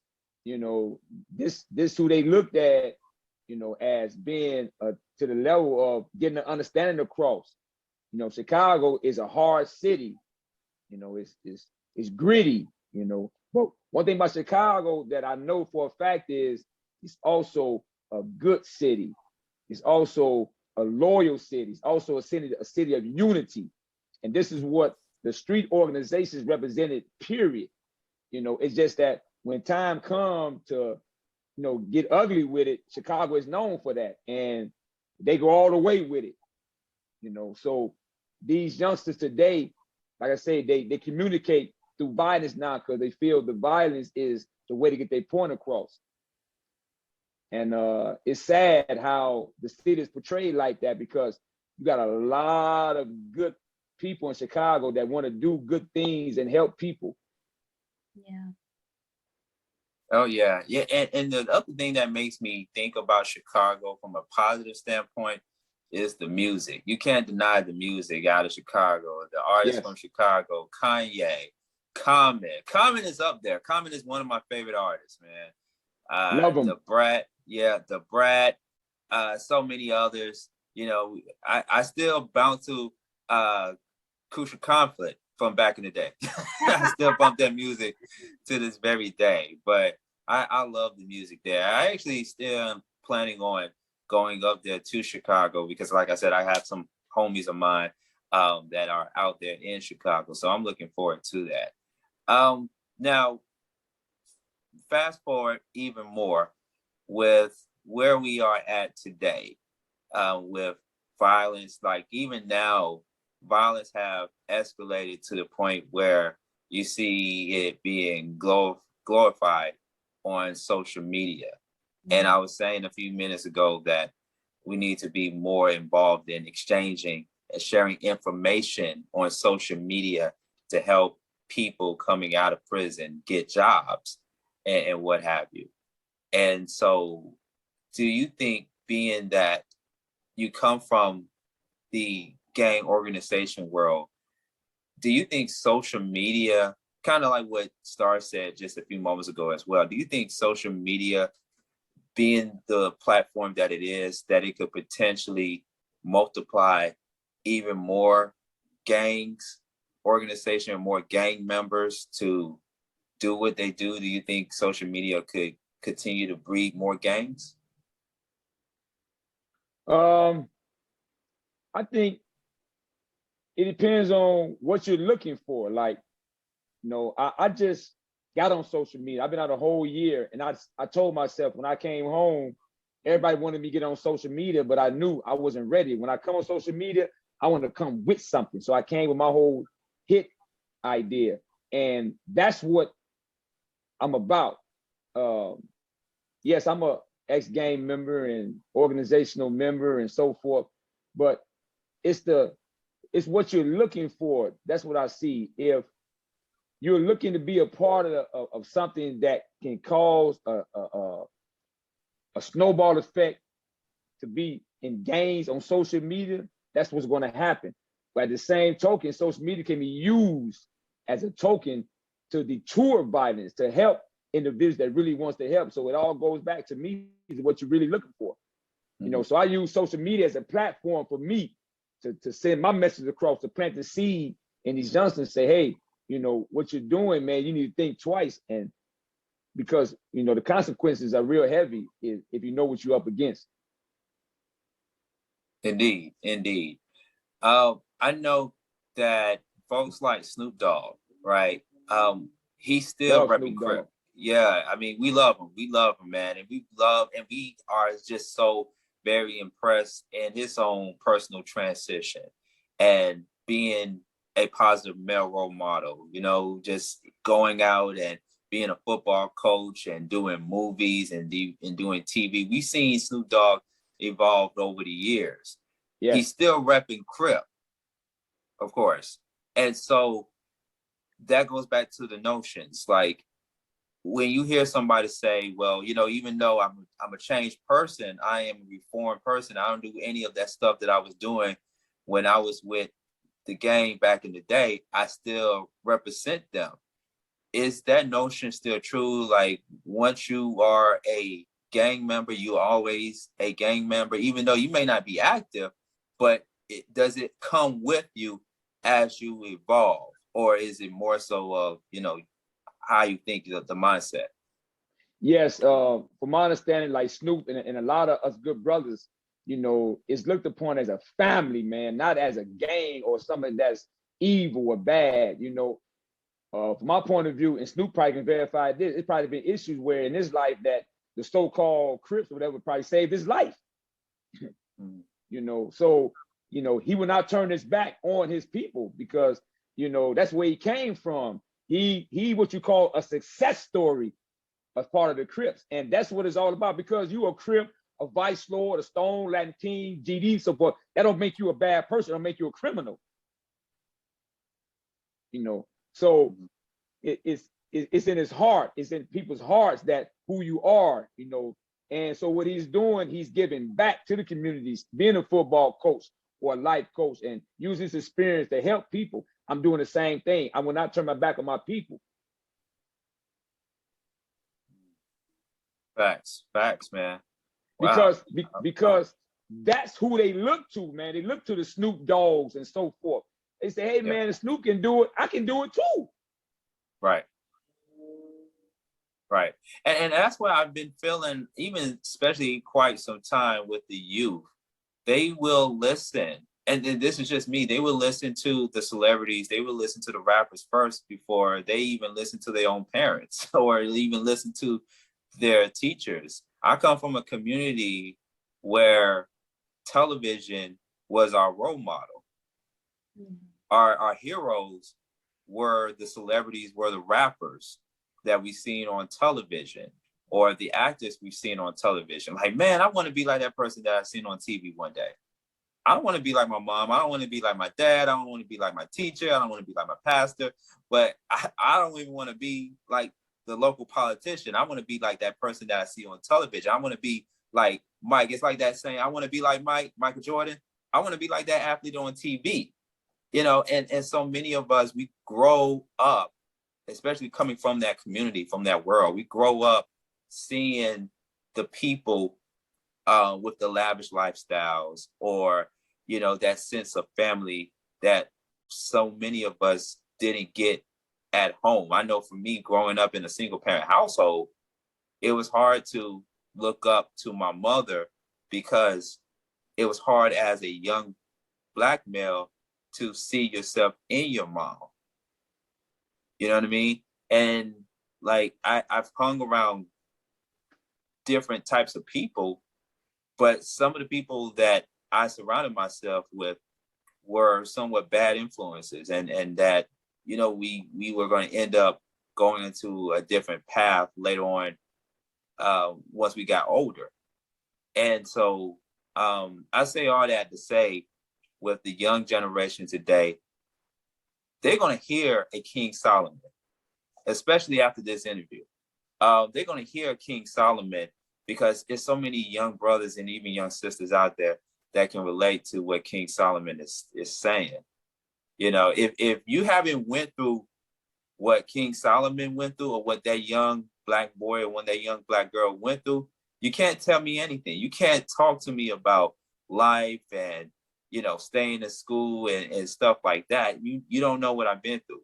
And I hear that a lot from a lot of young people. And so that's why I feel like people like King Solomon is here for a reason, because there's so many young Black boys and young Black girls out there that feel like they don't have anybody to go to talk to other than the rappers, other than the celebrities, or, you know, people who have been in that system and been where they are.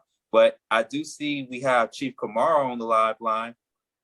He just joined in with us. I sent him a message telling him, hey, you're more than welcome to join in the conversation, because Chief, me and him, we go way back to 89.3 WRFG days back in 2004, 2005. And he brought this brother to my attention. I see that Chief Kamara is on mute. So if you can hear us, Chief Kamara, you can take yourself off of mute there, sir. So we can hear you. Or if you just want to hear the rest of the interview, it's definitely up to you. We still got King Solomon. Chief Kamara, are you there? Yeah, I'm here, my brother. I just want to hear my brother, King Solomon. This is an interview, so I wanted to hear it. Just wanted to hear him and hear his wisdom. So I was man, great interview. It was a great interview. Say what's up, King Solomon. What's up, my brother? How you doing? Oh, I'm peaceful. I'm peaceful. How you feeling, brother? I'm peaceful. Yes, sir. I feel magnificent. Yeah.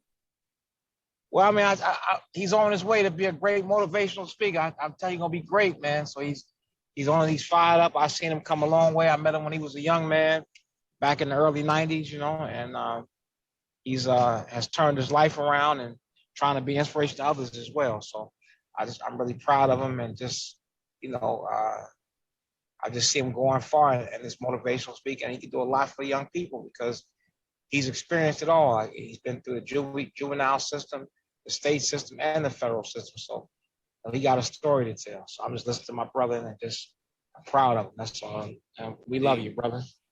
Indeed. Thank you. I love you too. Sean, I'm proud of you too. I done seen you come a long way, young man. He's a great interviewer. You know, he's a great media person, man. He's one of the best in the business. You know. I do all right. I do all right. I do okay. Yes, sir.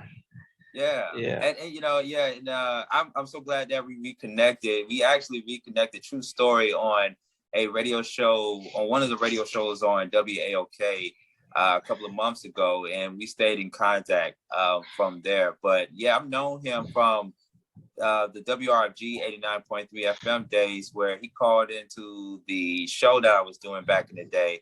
And I forgot how we connected. I think you either came into the studio one night, Chief, and we exchanged information. And then from that point on, we went on the drive to help the underprivileged and the people that were homeless or less fortunate out there in the streets, give out clothes, give out foods and stuff. That was a great experience to me. And it also humbled me at the same time. Wow. Yeah, that was when Katherine Johnson got shot, and they killed a 90-year-old grandmother, and we start rallying. St. Croix African Society started rallying behind the cause, man. For, police brutality, brutalizing. Anytime you brutalize all one, we stepped in and fought. That's how we met. And we doing a lot for the community, man. So, we've been knowing each other now, I guess, since 2000. That was 2006, I think, or seven. So now that's a long time, brother. You still doing it, and you'll get information to the people, man. So it's Thank great knowing you. you. Good to be back Thank you. reconnected with you. Yeah. Absolutely. Indeed, brother, indeed. Well, we're about to let King Solomon go in just a few moments, but Chief, did you have any questions? I think me and Star, we've asked a whole lot of questions to King Solomon throughout the remainder of this portion of the show. But did you have any questions for the King? Oh no, I mean we talk on a regular basis, man. I just look forward to him getting this message out. I mean, because he can be such a tremendous help to young people. Yeah, and definitely. to get our, as you see the symbol I have there, it's the All My Life Organization Incorporated. And you see the symbol of Africa, and you see the pyramid and the lion. The original intent for our organization was to be positive, to be progressive, to heal our community. But COINTELPRO came in. You got to understand, when they locked Honorable Bobby Gore up in 1970 for a crime he did not commit. And why did they fear Bobby Gore? Because he galvanized all the street organizations together, the Black Stone Rangers at that time, and the Disciples, and the Vice Lords came together with something called LSD. And they went to the construction sites and they said, if you can't hire the people in the community, we're gonna shut it down. That's fear. That was fear. So white supremacy fears Black men who can galvanize the community and get them out of this condition. This is why they assassinated Chairman Fred Hampton. They got rid of Martin Luther King. They got rid of Malcolm. So this is what they feared. So the original intention of our organizations and brothers who've been through the system, they're not bad people, man. They're that way because they were made in America. So that's all I really had to say. But again, I'm proud of my brother, and I don't want to, interrupt him doing his thing. I get to talk all the time, but this is his time to shine. I think he can tell you better than I can. He's been through the system and know what it's all about. Indeed, great words from the Chief himself, Chief Kamal. And before we let you go, King Solomon, I definitely want to invite you, because me and the Chief, we were talking about it offline, but I definitely want to invite you on my WALK show called The Mental Space. And it's a show about talking and discussing mental health in our community. It comes on Monday nights from 7 to 9 p.m. This is an exclusive, ladies and gentlemen, because I'm personally inviting this brother, King Solomon, on to my Monday night show on WALK 1380 AM in Atlanta, man. So are you able to accept the invitation, sir? It's an honor and a blessing. All right. Hey, that's a yes to me. Indeed. All right, hey, brother Rashawn, and we're gonna be in Atlanta on May 28th for two events: the Black Economic Empowerment Conference and the Bobby Gore Street Warrior Conference. And we're gonna be there to work with young people. It's gonna be by one of your Rashad Ritchie's gonna be hosting it. And so it'll be May 28th, and Brother Solomon, King Solomon, is going to be speaking to the young people. So that's going to be May 28th. Nice, dope. And I know more information will come out in the weeks ahead prior to the official date. And big shout out to Rashad Ritchie. He too also does good things in the community to the young people out there, man. So I'm happy to hear that. King Solomon, looking forward to having you on The Mental Space. We'll talk offline to discuss the particulars, man. It's definitely going to be a great show. But of course, Star, she's going to get your information so you all can work together and what have you. But any information, or actually any last remarks, King Solomon, you want to say to our people before we let you go? My last remarks is, I'm thankful and grateful to be out here, to be able to speak on this platform. And I tell everybody, please look at your thoughts Your thoughts are very important. As a man thinketh, so is he or she. I appreciate it. I wish you all well. Good night and God bless. All right. God bless, brother. King Solomon, ladies and gentlemen, on the Beat Break Morning Show, along with Chief Kamara. And we'll talk offline as well, too, Chief.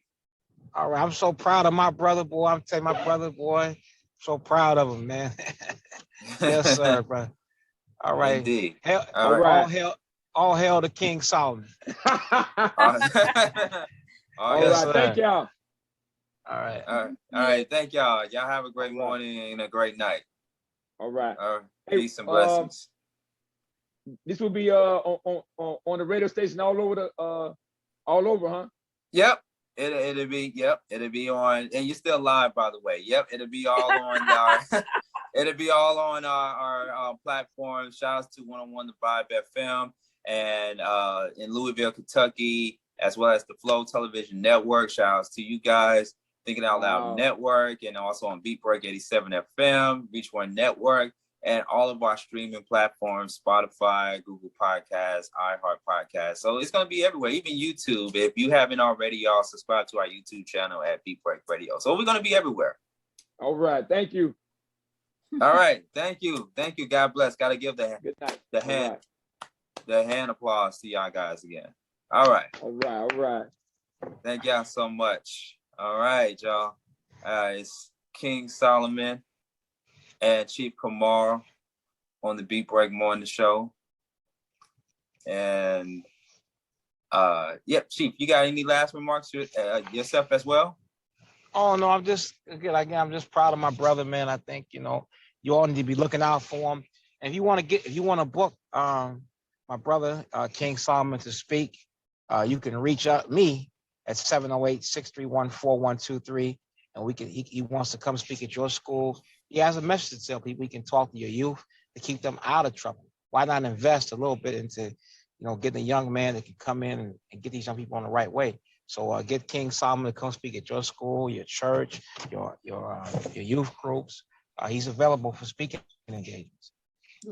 Thank you. Thank you very much. All right. Thank you for sharing that information, Chief Kamar. Appreciate it, man. All right. Love you, brother. Love you, brother Rashawn. I know you're going by Sean Garvey now, but love you, brother. It's only 5 people that can still call me brother Rashawn. You one of them. So I appreciate that. Yes, sir. Much love, brother. Yes, much sir. Love. Okay. Much love. Peace. All right. Peace and blessings. Chief Kamar and King Solomon right here on the Beat Break Morning Show. Great interview. Great conversation, Star. Loving it. It was beyond beautiful. I know people, he's going to change some lives just even with this interview. It's some brothers out there that really needed to hear that, especially coming from where he's come from. So he's going to be able to relate to a lot of people and help a lot of the youth in the community. And I just can't wait to see what he does. I'm just so excited for him and the change that he's going to bring about. Yeah, man. Indeed. I love it, man. So let's do this, Star. We're going to get into your trending report. Yeah, trending report. We do so many segments here. I'm about to forget Star Kell's name of her segment, trending report. So we're going to get into that in just a few moments. We're going to take this quick break, and we'll be right back with more of the Beat Break Morning Show.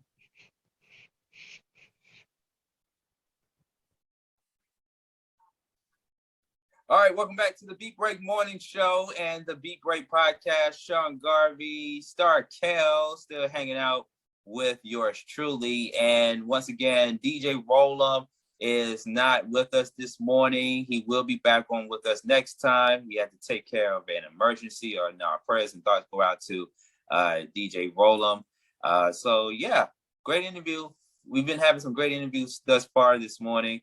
And make sure, once again, ladies and gentlemen, make sure you support the Beat Break Morning Show. Cash App us, reach the #1 communications. You can also send in your contributions via PayPal at Beat Break Radio and at Reach One Communications. Star, ready for the trending report? One of my favorite segments of the show.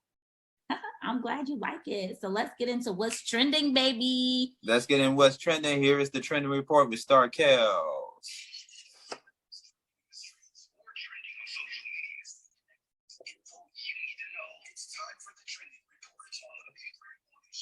All right, Star Kells, hit us with the trending report. Okay, you know I like to keep you guys in the know on what's trending, and you guys know that I stalk Kanye West. So instead of ending off with him, I'm going to begin with him because he's right of my trending report. So I just want y'all to know one thing. Kanye West is like running shit right now on social media, okay? So shouts out to Kanye West running things on social media. Beep, bleep, bleep on profanity. Anyways. Too late. So fans want Kanye West to replace Pete Davidson in space, okay? The fans are calling for Kanye West to go into space. As we all know, Pete Davidson was planning on going on Jeff Bezos' Blue Origin flight to space. Well, now Pete Davidson revealed that he will not be on that flight. He won't be on that list for the next launch. So people have replaced Pete in mind with Kanye West. So for me, I'm excited to see where this is going to go with Kanye going out into space. Y'all know this sounds like something Kanye West is going to be excited about. I don't think so. I think it's more so subliminal. I think they basically saying that they want to replace Pete Davidson with Kanye West to say, okay, we're going to put Kanye West in a spaceship. We're going to send him off to space and hoping that he doesn't either come back to planet Earth or he stays in space until he gets his act together, until he gets his ish together. And then once he gets his ish together, then he can come back in the year 2080. In the year 2008? Okay, that's pushing it a little bit, right? Okay, maybe 2040. How about that? You know what? I was trying to support the thought of him just going to rediscover himself in space. But I mean, I kind of felt like people was just saying get lost. But I can't do that to Kanye. I want him to go out into space and I want him to find himself, rejuvenate his superpowers, because you know Kanye West got superpowers, and then come back to planet Earth and bless us with his greatness. He's either going to find himself or find another Kim Kardashian. Yeah, but this time it got to be a futuristic one. It got to be one of those futuristic alien, like half kind of somewhat half human, half alien, half futuristic Kim Kardashians out there in space. It's somebody out there for Kanye. You know how they say there's life outside of planet Earth? Well, there is somebody like a Kim Kardashian outside of planet Earth. There is. I do believe it. Now, what she may look like is very interesting to me. That's the part that I really kind of. Yeah. Anyway, hey, we shall see. Like my daughter says, Mommy, there are other human beings in different planets. They're not called human beings. It's some other type of living life outside of us. We are not the most important people in this galaxy, according to my daughter. Oh, yeah, according to your daughter. Yeah, she's very smart. She's very smart, by the way. She is. So what she says is true. She knows. Anyways, Kanye, I had to put you on point first because you know I love me some Kanye. Okay, so let's get into our next topic. One of my favorite, most wonderful, best, beautiful singers in the whole entire planet of the universe, Mariah Carey. I love you. I want to shout out to you. So I don't know if you guys know, but Mariah Carey was caught in what was trending.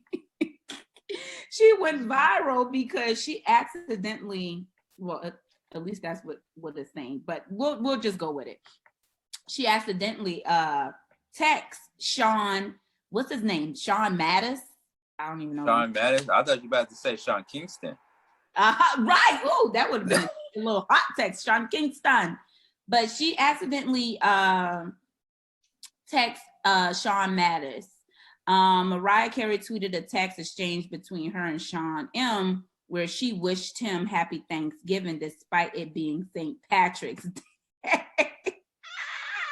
What? Okay, that sounds like a drunk text to me. Right. The only problem was she texted the wrong Sean M. Instead of texting her cousin, who she shares this joke with, she texts Sean Mattis instead. So she was supposed to be texting her cousin, and she ended up texting him. And the internet loved it. They loved the entire situation, and they literally took it to the streets, to the Instagram streets, to the Twitter streets, and kind of like, you know, made fun of it, only because I guess now they're seeing like, oh my God, like Mariah Carey made a mistake and messaged the wrong person. And I'm just like, they are human beings too. They do a number one and a number two, just like everybody else. Yes, they may text the wrong person. And I want to go viral. I have texted hundreds of messages to the wrong people. And nobody is giving me any credit for it. Listen, I had somebody, true story, a few days ago, I had a random person, a person that I did not know, send me a text saying, hey, honey, how you doing? Guess what I did? What did you I say? responded back by saying, I'm doing good, hon. How are you? Then it took that person, whoever it was, took them a few minutes to think about it and be like, wait a minute, this is not such and such, is it? I didn't respond after because I didn't want it to go left. Right. So I just left it what it was, and that was it. That's so crazy. So imagine, yeah, people do it all the time. You know, people, they do things by accident and what have you, but you know, that's why you gotta like not be careful and don't really rush into sending somebody a text. Like just double check and make sure that you are sending the text to the right person. That's so hard to do. I accidentally sent some of my private areas to the wrong person in life. And they were so excited. I remember seeing, you know, like how your phone is closed, but you can see the like a briefing of the text until you open it up. So they're like, oh, hey, beautiful. Oh my God. You know, I've been dreaming and I saw the dots and I'm like, who the heck? I opened it up and I was so, Sean, let me tell you something. My life was over. I was like, oh my God, oh my God, oh my God. Like, I didn't even know what to do. I was like, this man just saw things. My hoo-ha was out, you know. Yeah. And I was supposed to be sending that to my man. And I was like, how in the hell did this go to him? And I literally had to tell him, like, that was not meant for you. Somebody was playing in my phone. I don't know if it was my cousin. So I had to lie because first of all, I didn't want him to know and think it was mine, even though, I mean, if you put two and two together, you know. But this was somebody that you knew. Yes, but not like that. I never, like, not in that, oh my God. I think the way he was messaging me back, like, oh, my dreams have came true. And it definitely did. Oh my God, this is so disgusting. Ugh, I don't even look at you like that. So I kind of, you know, and I actually haven't talked to him ever since because it was such an awkward. It was an awkward situation. I got you. I'm still living through it right now. But how much you want to bet? Well, how much you want to bet that person still has those pictures? I'm pretty sure they do. Good thing. Good thing my face not in it. Oh yeah, yeah. Won't catch me. Oh yeah, man. What else you got for us in the trending report? That's what I got for the trending report. That's what you just gonna leave it at that. You're just gonna leave it with the nude pictures. You're just gonna leave it with the nude pic. We're gonna leave it at the because yeah. That's too much for me. Yeah, I don't want to think about anything else after that comes out of your mouth other than those nude pictures that you actually sent to one of your male friends. Who is no longer my male friend on the count of the nude pics. Mm-hmm. Because I can't have being my friend and imagining my body. You know how men are, they're visual. Yeah. Oh yeah. Yeah, because he could still, if you were still friends with him to this very day, he'd be texting you and calling you and be like, hey there, chocolate beauty, how are you? Right. Whole energy change. So yeah. Oh yeah. Watch it. Yeah, man. The thirst is real, ladies and gentlemen. The thirst is real. All right, so time now to get into my hot 411 wire. Let's go. I said, let's go. Oh, damn, technology. And I had this thing all queued up. Okay, one more time. Can we do it one more time? Yeah. All right, let's go with the hot 411 wire real quick.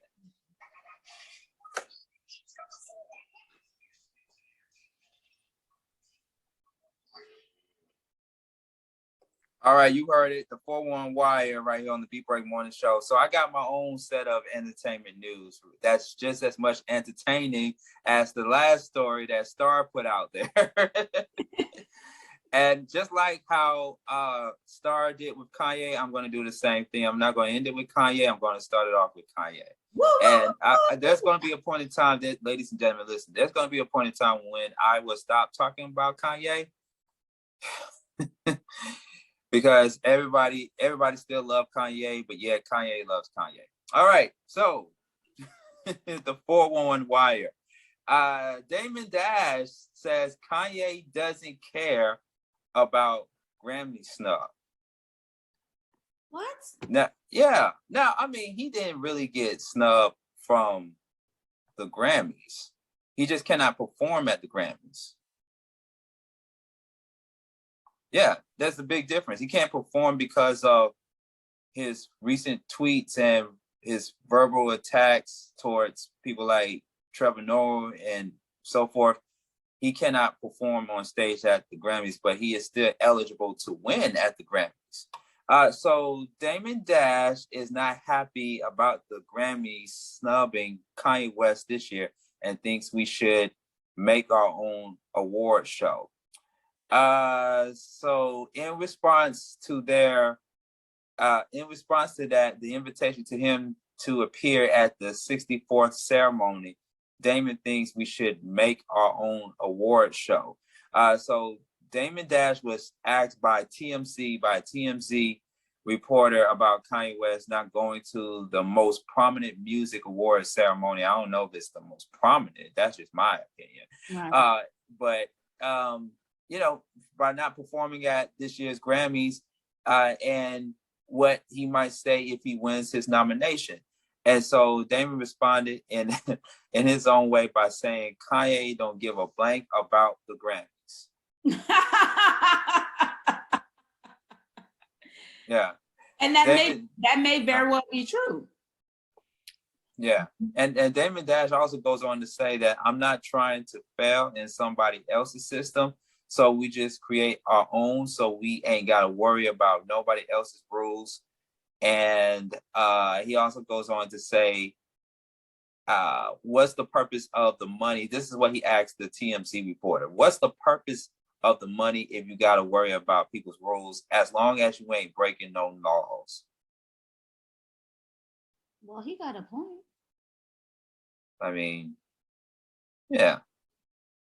That's Damon Dash. Like, he's gonna speak his mind. He's gonna speak his truth. He's very passionate. He's very opinionated. But yeah, I mean, I don't know.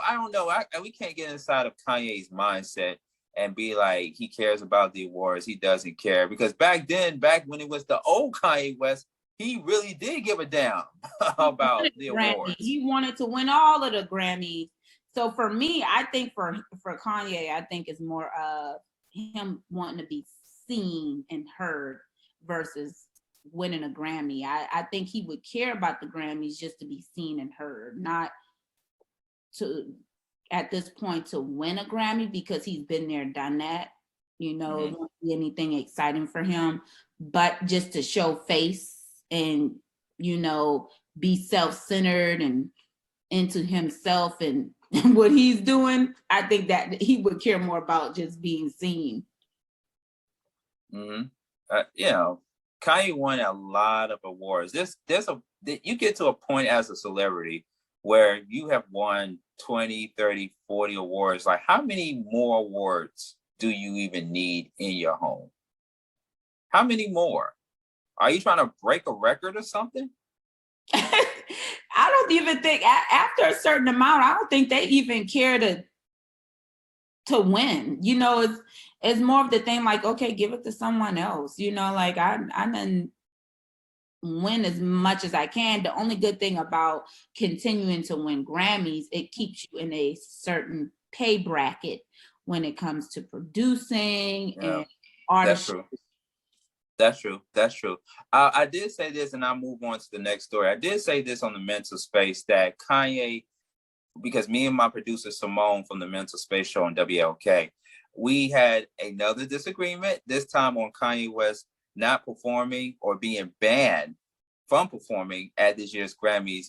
I was more so on the side of not performing at the Grammys. I don't think with his mental state, I don't think Kanye West needs to be performing at an award show like the Grammys this year. He needs to take some time to recalibrate, to really get his life together, and get his mind away from, in essence, take it beyond that. He needs to just stay away from social media for 30 days or more. Yeah, kind of like fast it out. Yeah, I mean, fast yourself from social media. Go on an award fast. Like that. There you go. Go on an award fast. Don't perform at any award show this year. Go on an award fast. I think that's going to be kind of hard for him. But at least I don't know, because if he goes on an award fast, he's going to find a way to be seen and heard. He might create another private listening, or something where just like he did in 2020. Was it 2020 when he put together his inaugural with the bulletproof vest, and he came out saying that I don't think Harriet Tubman freed the slaves. That was like his own that was his own press conference, his own presidential nominated press conference.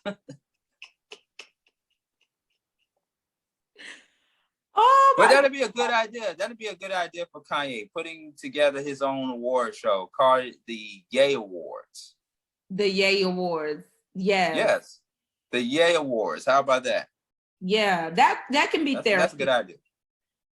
Yeah. Hosted by Kanye West, or Ye. He goes by Ye now. Hosted by Ye, with performances by Ye.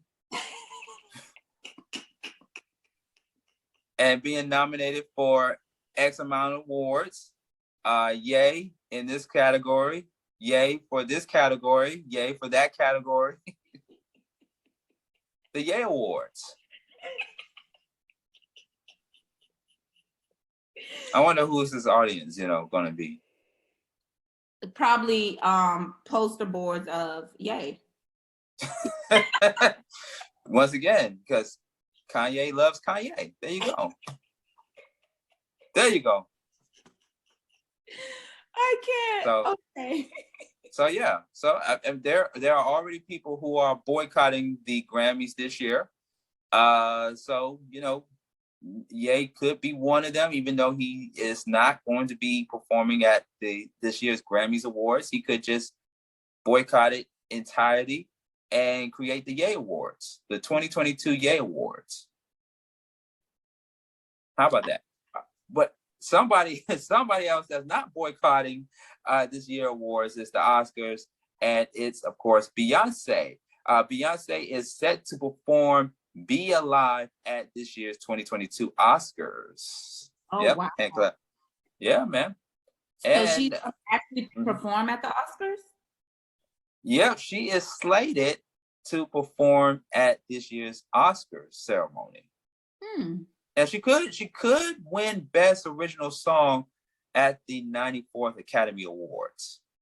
Okay, well, that's good. You know, we've had issues with the Oscars in our community over the past years. I have no comment about that. I don't know what to feel about the Oscars and some of our best talents, some of the best talent in the world being, you know, melanated, supporting a platform that doesn't truly support us. Good segue into my next into my next hot on wire. Oh, before I get into that, for those that do not know, Be Alive is from the Will Smith King Richard motion picture. So Beyonce sang that song in the King Richard movie, which, by the way, is a great film. For those that haven't seen it, it's actually been nominated as King Richard is nominated at this year's Oscars as well too. So wow. Okay. Yeah. But they know how to reel us back on in. Because we want to support each other, you know. So sometimes, absolutely. So you know, the disclaimer is I am not Beyonce and I am not Will Smith and I am not in a position to where I have to make that choice of whether I should, you know, attend or perform at the Oscars. So I'm speaking from a place of not being in their shoes. So I will keep it neutral. That's what I'll say about that. And I will say that I am not Jada Pinkett Smith either.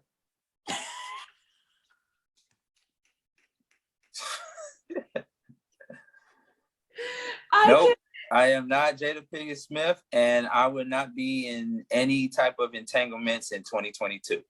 All right.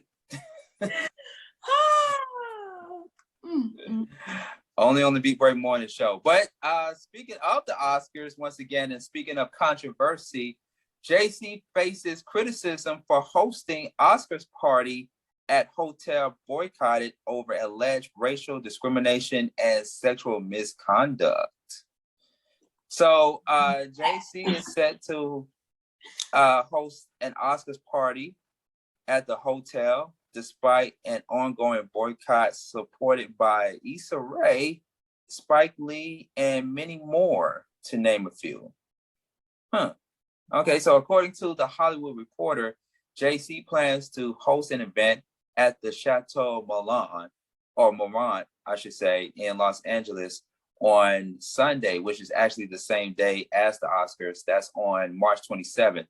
Now, JC previously held Oscar parties at the hotel, but it currently faces a boycott supported by actress Issa Rae, which we all know from Insecure.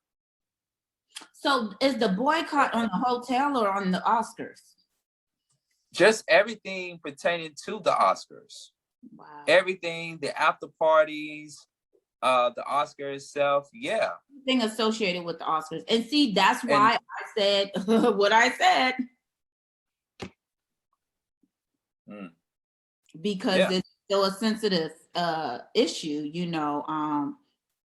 But like I could say, I'm not walking in their shoes. So those choices that they're making, if it's not affecting you directly, sometimes you don't care, or sometimes your agenda is way bigger than what we think. Because even with Coachella, we know that is mostly predominantly for the white community originally, and when Beyonce actually performed, it was, you know, half and half, like, well, maybe she shouldn't, you know, and maybe she should, but when she got up there, she represented us completely and fully with the HBCU tribute. So for me, I feel like maybe there is another agenda and we don't know about it. You don't know. Okay, so I got to get on my soapbox. This will probably be let's make this my rant real quick. I got to get my sweeper up.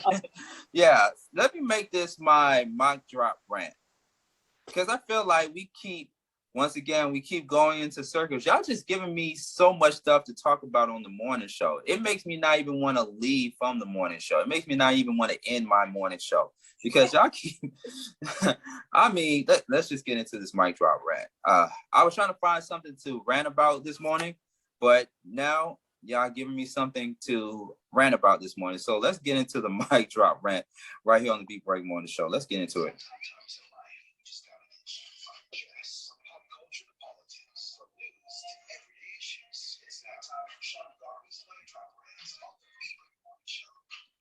All right, mic drop rant this morning, ladies and gentlemen. I mean, y'all about to get on my damn nerves about this one here.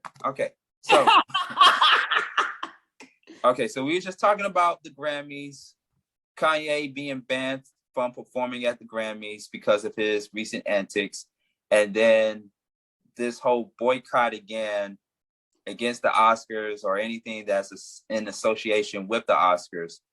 Okay. When are you all going to learn that the Oscars and the Grammys are not going to change what you all want them to do? That's why we have all these other platforms, all these other award shows outside of the Oscars and outside of the Grammys. Like, why is it that we still have to get validation? Like, let's get somebody on the morning show star, and somebody please make it make sense to me. Please give me a great explanation on why we got to still show validation or get validation from these big award shows, from the Oscars, from the Grammys. We got the BET Awards. We got the NAACP Awards. We got the Triumphant Awards. Hell, I mean, we got the BET Hip Hop Awards. Essence Awards. The Soul Train Ladies of Soul Awards. We got so many. What? So many. And we don't put those award ceremonies on the same pedestal as the Oscars and the Grammys. Or even the Golden Globes. Yeah. Spike Lee won his first Oscar a couple of years back at the Oscars. Now he is on the, I hate to use the word bandwagon, but he's on the bandwagon with everybody else boycotting this year's award ceremony this year. So you're trying to tell me if Spike Lee, and he's a great filmmaker, can't take that away from him. Fantastic. But if you mean to tell me he got nominated for a film that he did last year in 2021, and it happened to get nominated at the Oscars, do you think he would have been on the bandwagon with everybody else boycotting the awards? That's that really face? That's that really look? Really? I don't know why y'all got mad at Tyler Perry, some of y'all folks are mad at Tyler Perry because he keep making the same Madea movies, but he was the one that was on the award show, I believe it was the BET Awards. He was on the BET Awards years ago and said, I'm not going to wait for me to go over and have a seat at their table. I'm going to create my own table. And he made that clear. Very clear. What is it that y'all want? What is it that y'all want? I mean, surely they got a diversity and inclusion department at both the Grammys and at the Oscars. But if that's the case, then maybe many of you all need to take your asses down to that department and do something about it. I mean, I'm not saying go beat up anybody. Don't do like a Kanye in that cartoon video. But Like, demand some stuff. I don't know. I'm not in that world yet. But at least I create my own tables. And that's what I was saying. You're right, Sean. You're completely right. They have more power than us. They have more followers. And that's why I said the choices that they make. You want to boycott one way, and you're telling us, because a lot of celebrities tell us, oh, we need to make changes more in the system. So instead of going on a boycott, not doing nothing about it in the sense of let's just sit on our butts and not show up. No, show up and show out. Go do something that you've never done before. And that's not walking or telling people to not go. No, go to the actual powers to be of the Oscars. Do some type of written documentation of blah, blah, blah, blah, blah, and get 50 million people to sign it and present it. Like, do something that will actually impact change and not just talk about it like we're doing now. Spike Lee, plenty of movies, I mean, about us standing up for our rights and doing what we're supposed to do in a more methodological way. Did I say that right? But yeah. we get it. No, I mean, you're right. Like, there've been so many Black films or films with an entire Black cast that came out last year in 2021, which we all think should have been nominated for an Oscar, but a lot of them ended up getting snubbed. Yeah. And so, King Richard and The Tragedy of Macbeth with Denzel Washington, those are like the only two films with a main African-American actor in them being nominated for an Academy Award. It's not enough. Yeah. It's not enough. Everybody else is of our Caucasian or with a white cast and what have you. I try not to make everything racial, right? Like, this morning show is for everybody. And we touch on so many things that are non-racial. But at the same time, and by the way, too, we need to definitely bring that segment back. You may be a racist and you don't even know it. We definitely need to bring that back. But that's a whole different thing. But like, everything don't have to really be on, oh, they don't want us here, they don't want us here, they don't want us here. Well, we can always go and create our own. Yeah. We can, or not even create our own, but create another one. Yeah. Or, either create another one or get folks like Oprah, Byron Allen, Tyler Perry, many others, to go to these major networks, these big four networks, and tell them, you know what? We want an all African American award show. Have it televised on either this network or that network. Or support the ones we have and uplift those ones and put them on the pedestal that they deserve to be put on. Mm-hmm. Why not?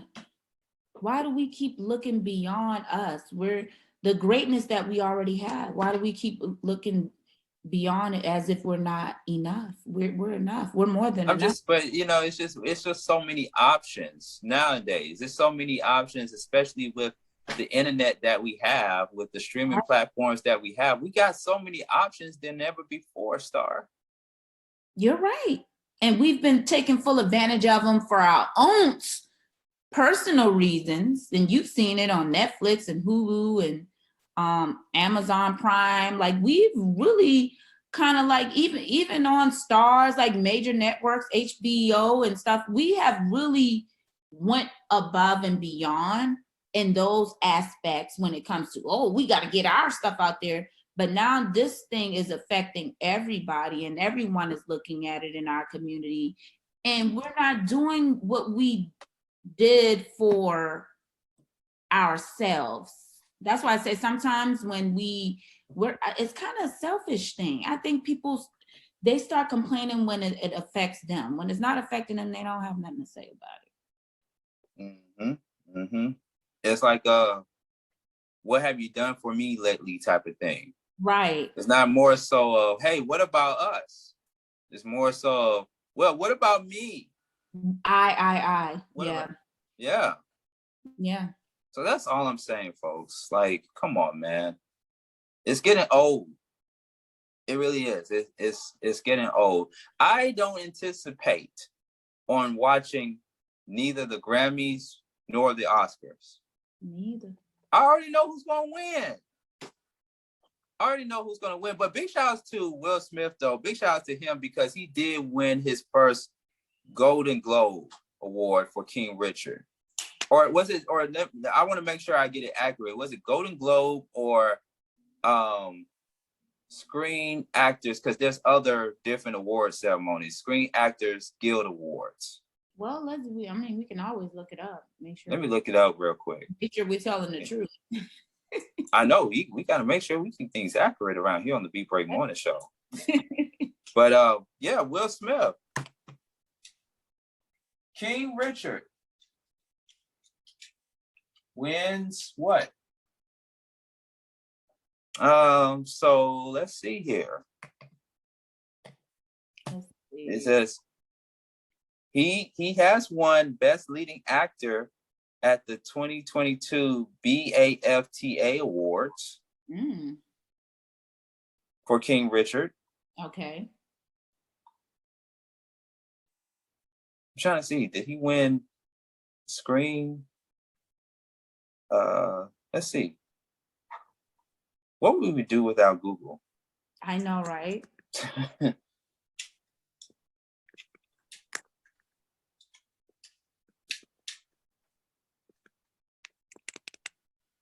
You can hear the typing. See, this goes to show you that we're doing our research, ladies and gentlemen.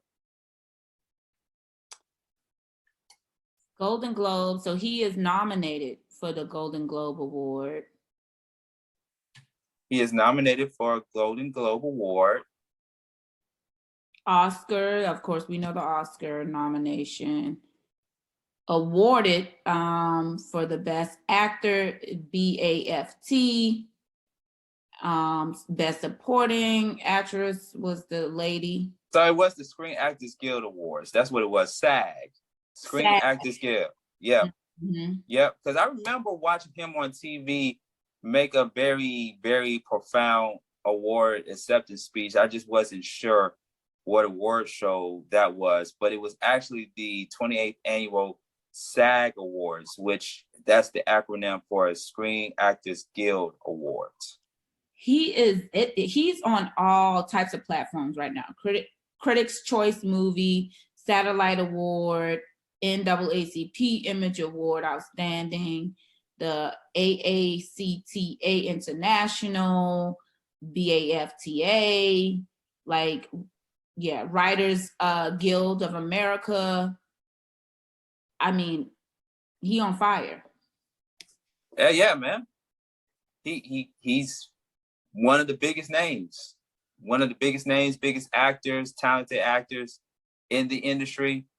I would not be surprised at this year's Oscars. I would not be surprised if he wins his first Oscar award. I felt like he should have won an Oscar, not in Ali, but in The Pursuit of Happiness. No, I can agree with that. Yeah. He was nominated in Ali, and I think he was nominated was he nominated in Concussion as well too, or did he get snubbed for that as well? I don't remember, but remember the time when him and Jada started live streaming about boycotting? What were they? Yeah. Was it the Oscars? It was the Oscars. The Oscars so white. Now, Will Smith didn't boycott. It was more so Jada Pinkett Smith called for the boycott. That's the same thing. They married. So what Jada says, Will says as well too. It applies to him. I mean, the entanglement applied to him. Oh Lord, okay, that's table talk applied to him. That's a whole different conversation right there. All right, and we're gonna leave it at that. We're gonna leave it on that note. It applies. All right, I'm not going to get into my fake news or not fake news this morning, but definitely thank you all for tuning in to the Beat Break Morning Show. Well, the show is not done yet. In lieu of DJ Roland's absence, we're going to have DJ Naturel come on the morning show and spin for us a little bit this morning. And so we will be back next time on IG Live. Next time, we will be back on IG Live at 8 p.m. next Wednesday night. Because what I want to do next Wednesday night, Star, I want to give people a recap of what went down on the Almost a Dating Game show. I definitely can't. Yeah, that's going to be juicy. Juicy and hilarious. Yes. And I can't Something wait. Something tells me this is going to be hilarious. What'd you say, Star? I think I'm more excited about it than you. Like, I'm like actually kind of like intrigued about this and how you're going to act on there and stuff. I just can't wait. Yeah, we talked a little bit about it offline, but I don't know how this is going to go, man. I don't know how this is going to go. I'm going to be all GQ'd up. Don't get it twisted now, ladies and gentlemen. I'm going to be all GQ'd up. It's not, see, here's the thing. Even in 2022, we still go by first impressions. Yeah. Yeah. First impressions are everything. And when I come on there, all GQ'd up and everything, everybody doesn't know who Sean Garvey is. And everybody have not seen Sean Garvey before. But when I get on there this Sunday night at 8:30 p.m. Eastern Standard Time with my GQ outfit on and everything, oh my goodness, I'm going to be shutting the ish down. You're going to go viral, baby. Them ladies going to be blowing you up. I'm telling you. Even the people that's going to be tuning in, they're going to be like, oh, if he don't get him, I got to get him. I know that. That's Sean is going to be setting up a thirst. Let me tell you. And it's not to toot my own horn or anything. It just is what it is. But I've seen the previous shows, and big shout outs to the creators of the show, because I've seen episodes of Almost a Dating Game show. But the contestants and some of the daters that I've seen on the show, they were cool, you know. But y'all got to see what I'm going to bring on Sunday. You going to come through, huh, Sean? Oh, absolutely. I can't wait. Absolutely, man. So tune in. It's going to be on my Facebook page. The link is an internet show, by the way. So I'm going to put out the link at Sean Garvey on Facebook, Sean Garvey ATL, Instagram, and on Twitter. Tune in this Sunday night, 8 p.m., Almost a Dating Game show. And you can find it on YouTube. I believe they're going to live stream it on YouTube as well. Oh, okay. Yep, Almost a Dating Game show. And it's hosted by KB and co-hosted by Alicia Bridges, who we had on the morning show a few weeks back, man. So it's gonna be heavy, y'all. Y'all pray for your brother. Pray for me. Pray for me. You're gonna be all right. Well, hey, the ladies better look all right. That's all I gotta say. They gotta look all right. But no, damn that. look good. Look more than all right. Look good. That's all I gotta say. Y'all always talking about y'all want a man with good hygiene. He gotta be tall, 6'1", dark and handsome and everything. And then some of you all look like bust downs. Whoa. I'm just saying, I mean, hey. That's facts though. Yeah, y'all be saying, now I'm not saying Star, I'm just talking to some of my audience members. Some of y'all be saying y'all want a tall, dark and handsome looking brother, but some of y'all got that bust down face. I'm just saying. Sean is about that tonight. Okay. I'm telling you. Follow me at Sean Garvey ATL, Twitter, Instagram, Facebook, Sean Garvey, and of course my website, SeanGarveyOnline.com. Star, where can people follow you at? You guys can follow me I want you guys to follow me at the Star Kill Show on Instagram. Follow me at the Star Kill Show on Instagram, where you can get some entertainment from me, some acting and skits on. What kind of entertainment? You know, because I like to do my little skits and my acting, my little comedy skits and stuff. So you know what? I might as well go ahead and put it out there and let more people get in on the laughter. So you guys follow me on Instagram at the Star Kill Show. And also She Talk Atlanta on Instagram. And I just want to keep putting it out there. I have had people contact me and partner up with me with real estate. If you're a beginner at real estate, or if you want to do some partnerships, or you just want to be a private investor and get some money on the side, y'all follow me on Instagram, DM me at Real Estate is Life Atlanta. And on Facebook, you can find me at Real Estate is Life Atlanta too. All right, there you have it. Star got that entertainment for you. Okay, go to the website. I promise you, there won't be no pictures on there. There won't be no nude pictures or no naked pictures like she sent to one of her ex-male friends on there. But she definitely got some content on there though. So y'all check her out. Anyway, we're out. Stay tuned for the ATL Traffic Mix, or the Caffeine and Energy Drink Mix by DJ Naturel. Take care, DJ Roll'em. And until the next time. Love you, DJ Roll'em. Good morning. The Beat Break Morning Show.